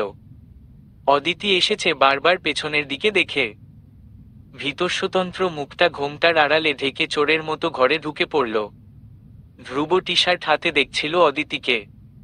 ও বলল, তুমি এখানে? কেউ দেখে নিলে? অদিতি মুখ থেকে ঘোমটা সরিয়ে ফেলল। তারপর দুজনেই একে অপরের দিকে তাকালো। অদিতি ধ্রুবকে খালি গায়ে এই প্রথম দেখা মাত্রই ওর চোখ বড় বড় হয়ে গেল মুহূর্তেই। দ্রুত ও মুখ চেপে পেছনে ঘুরে গেল। অদিতিকে পেছনে ঘুরতে দেখে ধ্রুব নিজের শরীরের দিকে একবার চেয়ে দেখল, সে খালি গায়ে শুধু প্যান্ট পরা। অদিতি অপ্রস্তুত হয়ে পড়েছে। ধ্রুব সেটা বুঝে দ্রুত তাড়াহুড়ো করে টি শার্ট গায়ে দিতে লাগল। অদিতির বুক কাঁপছে। এমন পরিস্থিতিতে সে জীবনে প্রথমবার পড়েছে। কোনো পরপুরুষকে এভাবে ও দেখেনি আজ অবধি। অদিতি চোখ খিচে ফেলেছে দ্রুতই। ধ্রুব টি শার্ট পরতে পরতে কাচুমাচু গলায় বলতে লাগলো, নক করে আসা উচিত ছিল আই গেইজ। অদিতি পেছনে ফিরে থাকা অবস্থায় অপ্রস্তুত গলায় বলল, সরি আমি বুঝি। ধ্রুবর টি শার্ট পরা শেষ ও কথা মাঝপথে থামিয়ে বলল, ন্যাকামি না করে পেছনে ঘুরো। আমি টি শার্ট পরে নিয়েছি। অদিতি ধীরে ধীরে পেছনে ফিরে তাকালো, কিন্তু লজ্জায় মুখ তুলে ধ্রুবর দিকে তাকাতে পারল না। অন্যদিকে চেয়ে আছে দেখে ধ্রুব বিছানার দিকে এগিয়ে যেতে যেতে বলল, কি বলতে এসেছিলে? অদিতি এবার তাকালো ধ্রুবর দিকে। ধ্রুবর রুমটা একবার দেখে নিল। এমন একটা স্যাতোর ঘরে ধ্রুব থাকছে শুধুমাত্র ওর জন্যে। অদিতিকে ব্যাপারটা অপরাধবোধে ফেলে দিচ্ছে বারবার। অদিতি কথা তুলল, বড্ড অনুনয় করে বলল, ধ্রুব, আপনি এসবে অভ্যস্ত নন, কেন এমন করছেন? চলে যান, কিচ্ছু হবে না এসবে। ধ্রুব শুনে অদিতির দিকে পিঠ দিয়ে আছে ও। অদিতির ওসব কথা পাত্তা না দিয়ে ব্যাগ থেকে প্যান্ট বের করতে করতে উদাস ভঙ্গিতে বলল, তুমি এখন এই চোরের মতো আমার ঘরে এসব বলতে এসেছ? অদিতি লজ্জা পেয়ে ওড়না ঠিক করে। ধ্রুবর পিঠের দিকে তাকালো। ধ্রুবও প্যান্ট হাতে ওর দিকে ফিরে তাকালো।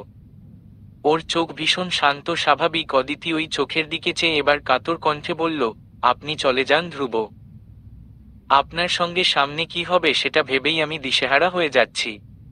এসব এত সহজ নয়।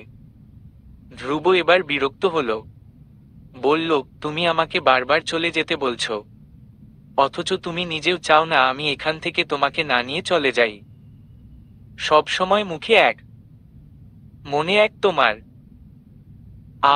Really tired now. অদিতি। অদিতির গলা কেঁপে উঠল। ও ধ্রুবর চোখে চোখ রেখে কেন মিথ্যা বলতে পারে না?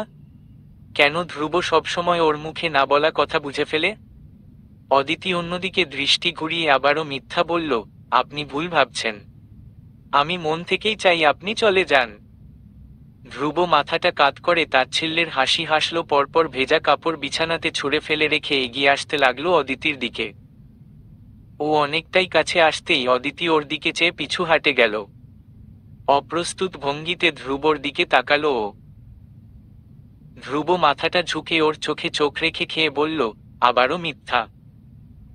বারবার যে এত মিথ্যা বলো তুমি, হাঁপিয়ে যাও না তোফাজ্জল হায়াতের মেয়ে? অদিতি চোখ নামিয়ে ফেলল। আবারও ধরা পড়ে গেছে। ধ্রুব ওকে ঘাটালো না, ওর মনের উপর জোর দেখালো না, বরং বড্ড শান্ত নরম গলায় বোঝালো, আমাকে নিয়ে এত চিন্তা না করে নিজের জন্য করো। ভরদুপুরে এক নওজোয়ান ছেলের ঘরে একা একা এসেছ, তোমার প্রেমবিরোধী বাবা জানলে তো? ধ্রুব গলায় হাত দিয়ে রে ফেলার ভঙ্গি করল। অদিতি ভ্রু কুঁচকে তাকালো। ধ্রুবর মজা করা ওর একটুও ভালো লাগেনি। ধ্রুব অদিতির নাকের ডগায় তাজা তাজা রাগ দেখে মৃদু হেসে ওর নাকে আলতোভাবে আঙুল ছুঁয়ে বলল, don't worry, I will be fine. Aditi নাকে হাত চেপে ধরল, নাকটা যেন লাল হয়ে গেছে ওর। ধ্রুব নিজের মতো করেই দরজা খুলে বেরিয়ে গেল। সে বাইরে যেতেই অদিতি দ্রুত ঘোমটা টেনে মাথা ও মুখ ঢেকে নিল। নিচে নেমে একবার দেখে নিল কেউ আছে কিনা। কেউ নেই দেখে এক দৌড়ে ঘরের ভেতর ঢুকে গেল। দুপুরে সবাই খেতে বসেছে। ধ্রুবর পাশে বসেছে অদিতির ছোট ভাই ইফাজ। তোফাজ্জল সাহেব ছেলের মাছের কাটা বেছে দিচ্ছেন। ধ্রুব খেতে বসে খাবারের আইটেম দেখে কিছুটা বিরক্ত হল। সবজির আধিক্য, শুধু একটা মাছের তরকারি আছে, অথচ ধ্রুব মাছ পছন্দ করে না। ও মুখ কুঁচকে ফেলেছিল। পরপর স্বাভাবিক মুখভঙ্গি করে খেতে বসল। ধ্রুব সবজি পাতে তুলবে, তার আগেই অদিতির মা ফাহিমা ভুনা মাংসের একটা বাটি রান্নাঘর থেকে এনে ধ্রুবকে দিলেন। ধ্রুবর হাতে সবজির চামচ। ও অবাক হয়ে ফাহিমার দিকে তাকিয়ে আছে। ফাহিমা হেসে বললেন, তুমি শহর থেকে এসেছো, এই সবজি মাছ হয়তো তেমন খেতে পারবে না, এটা নাও, আমার বড় মেয়ে বানিয়েছে।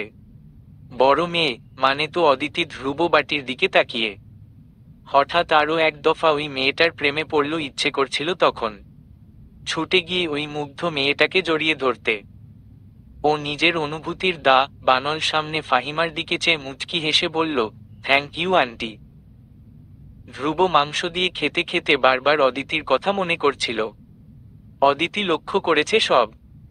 ও জানে ধ্রুব এসব খেতে অভ্যস্ত নয়, তাই নিজের হাতে মাংস রান্না করেছে। ধ্রুবর হৃদয় প্রশান্তিতে ভরে উঠল। তোফাজ্জল সবার আগে খাওয়া শেষ করে উঠে গেলে ইফাজ বাবার যাওয়ার দিকে চেয়ে হাফ ছাড়ল, সঙ্গে সঙ্গে ধ্রুবর বাহুর শার্ট চেপে ধরে বলল, ভাইয়া, তোমার নাকি ক্যামেরা আছে?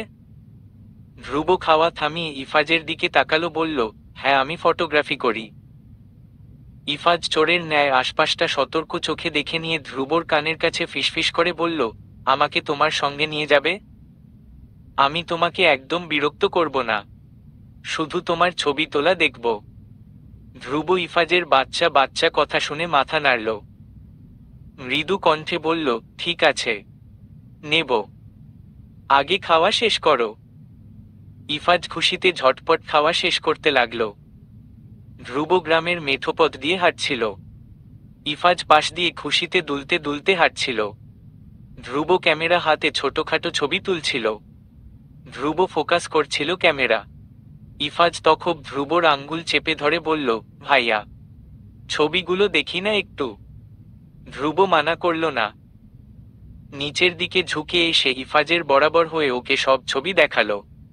ইফাজ ছবি দেখজটে দেখতে ধ্রুবর দিকে তাকালো। ও একটু দোনামোনা করছে। ধ্রুব হয়তো সেটা বুঝতে পারল।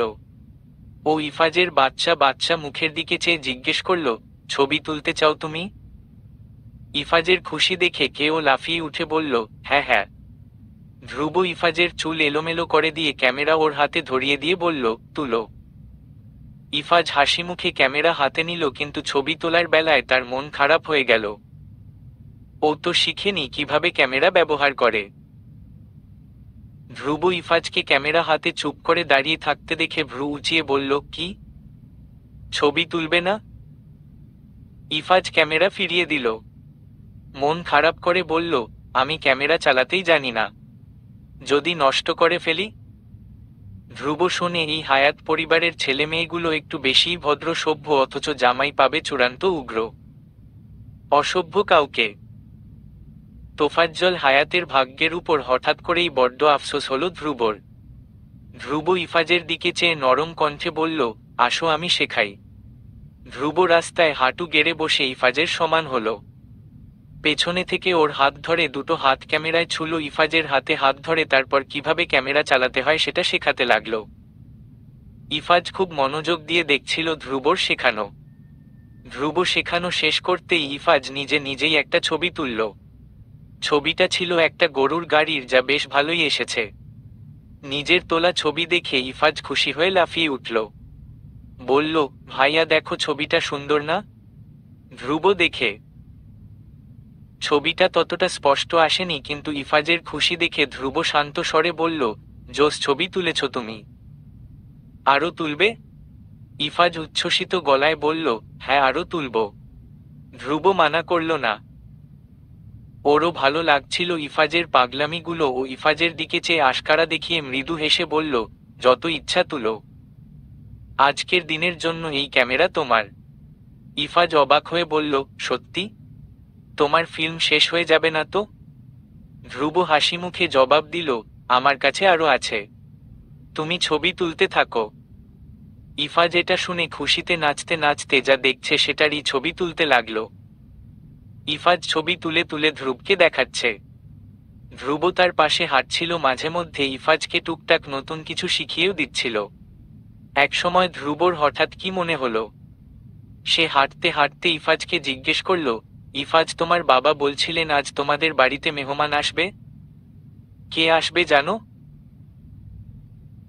মিথ্যা কথা, তোফাজ্জল এমন কোনো কথাই বলেননি ধ্রুবকে। কিন্তু ধ্রুব ইফাজের মুখ থেকে কথা টেনে বের করার জন্যে কথা তুলেছে। ইফাজ এক চোখ বন্ধ করে ডান চোখ দিয়ে ক্যামেরার লেন্স দেখতে দেখতে জবাব দিল, আজ না, আগামীকাল আসবে ওরা। ধ্রুব যেন এবার সুযোগ হাতে পেল। ও ভ্রু কুঁচকে ফেলল। জিজ্ঞেস করল, ওরা কারা জানো তুমি? ইফাজ ছবি তুলতে তুলতে বলল, আপুকে ছেলেপক্ষ দেখতে আসবে। কথাটা শুনেই ধ্রুবর চোয়াল মুহূর্তেই শক্ত হয়ে গেল। ও হাত মুষ্টিবদ্ধ করে ফেলে নিজেকে সামলালো। গলার স্বর যথাসম্ভব নরম রেখে প্রশ্ন করে গেল, ছেলে কি করে? ইফাজ নিজের মতো করেই জবাব দিল, দুলাভাই তো ঢাকায় চাকরি করে। মা বলছিলেন উনি একটা কাপড়ের ফ্যাক্টরির ম্যানেজার। দুলাভাই শব্দটা শুনে ধ্রুবর মুষ্টি শক্ত হয়ে গেল। তার উপর তার প্রতিদ্বন্দ্বী কিনা একজন ম্যানেজার, অথচ সে কিনা একটা ম্যানেজারের জন্যে মাথায় ৮০ কেজি ওজনের জেলাসি পুষে রেখেছে। এমন শত ম্যানেজার ধ্রুবর আশেপাশে ঘুরঘুর করে। ধ্রুব রেগে ইফাজের হাত থেকে ক্যামেরা নিয়ে গেল। ইফাজ ক্যামেরা খুইয়ে অবাক হয়ে ধ্রুবর দিকে চেয়ে রইল। মন খারাপ নিয়ে বলল, আর ছবি তুলব না? তুমি তো বলেছিলে আজ সারাদিন ক্যামেরাটা আমার। ধ্রুব হাসার চেষ্টা করে ক্যামেরা নিজের হাতে রেখে বলল, এটা আমার ক্যামেরা, বাট আমি এটা তোমাকে দেব যখনই তুমি চাইবে, কিন্তু ওয়ান কন্ডিশন। ইফাজের মলিন মুখে হাসি ফুটল। সে ধ্রুবর শার্ট ধরে টান দিয়ে বলল, বলো না কি শর্ত? ধ্রুব ক্যামেরা ওর কাঁধে ঝুলিয়ে হাঁটু গেড়ে ইফাজের মুখোমুখি বসল।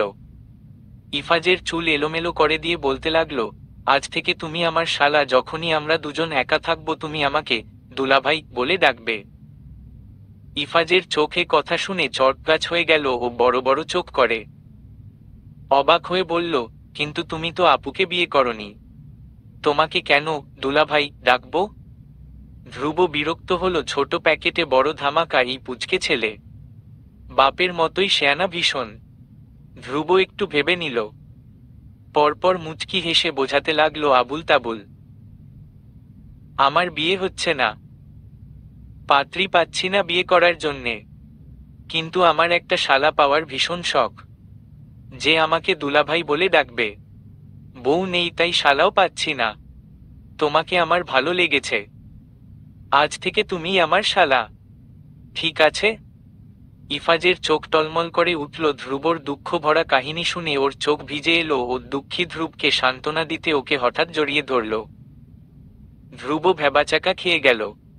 ও তবুও এক হাত তুলে ইফাজের পিঠে রেখে বুলালো। ইফাজ নাক টেনে বলল, আর কষ্ট পেও না, তুমি আজ থেকে আমার দুলাভাই।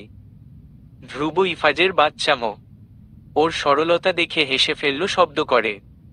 ইফাজ মুখ উঠালো ধ্রুবর কাঁধ থেকে। ধ্রুবর হাসি ওর ইমোশনকে অপমান করে ফেলেছে। ধ্রুব হাসতে হাসতে ইফাজের চুল এলোমেলো করে দিয়ে বলল, আমাদের শালা দুলাভাই জুটি জোস হবে, শালা বাবু।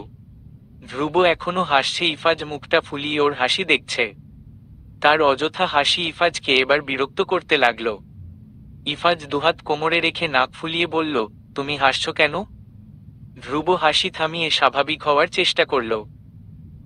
ইফাজের হাত ধরে ওকে টেনে ওর ছোটমোট্ট শরীরটা নিজের সঙ্গে মিশিয়ে নিতে নিতে বলল, আমার বোঝা হয়ে গেছে কেন ও এত সরল, তোমরা তোমাদের মায়ের জিন পেয়ে গেছ, বাট আই লাভ ইট। ইফাজ ধ্রুবর কাঁধে মুখ গুজে শুধু শুনে যাচ্ছিল কথাগুলো, অথচ এসব কথার মানে ও এক বিন্দুও বুঝেনি। ইফাজ আর ধ্রুব হাঁটছে। ইফাজের হাতে ক্যামেরা, ও ছবি তুলছে। ধ্রুব হাঁটতে হাঁটতে বলল, ইফাজ তোমার আপুকে যে ছেলে দেখতে আসবে সে কি ধরনের মানুষ? ইফাজ ক্যামেরায় তোলা ছবি খুঁটিয়ে খুঁটিয়ে দেখে অন্যমনস্ক গলায় বলল, দুল। সঙ্গে সঙ্গে ধ্রুব তাকালো ইফাজের দিকে। ইফাজ চমকে উঠে। ও ভুল জায়গায় ভুল কথা বলে ফেলেছে। এখন আবার যদি ধ্রুব ওর হাত থেকে ক্যামেরা নিয়ে যায়? ইফাজ দ্রুত জিভ কেটে বলল, সরি সরি, ওই ভাইয়ার নাম ফারদিন হোসেন, আব্বুর বন্ধুর ছেলে। ধ্রুব শান্ত হল। ছেলের বুদ্ধি আছে যথেষ্ট। ধ্রুব এবার মোক্ষম কথাটাই তুলে ফেলল, ইফাজ, তোমার একটা সাহায্য দরকার আমার, করবে? ইফাজ ছবি তোলা বাদ দিয়ে অবাক চোখে তাকালো ধ্রুবের দিকে। ধ্রব ইফাজের চাউনি দেখে আগেভাগেই সাবধান হয়ে লোভনীয় অফার তুলল দ্রুতই, সাহায্য করলে তুমি যা চাইবে তা পাবে, এমনকি এই ক্যামেরাও, ফর লাইফ টাইম। ইফাজের চোখ মুখ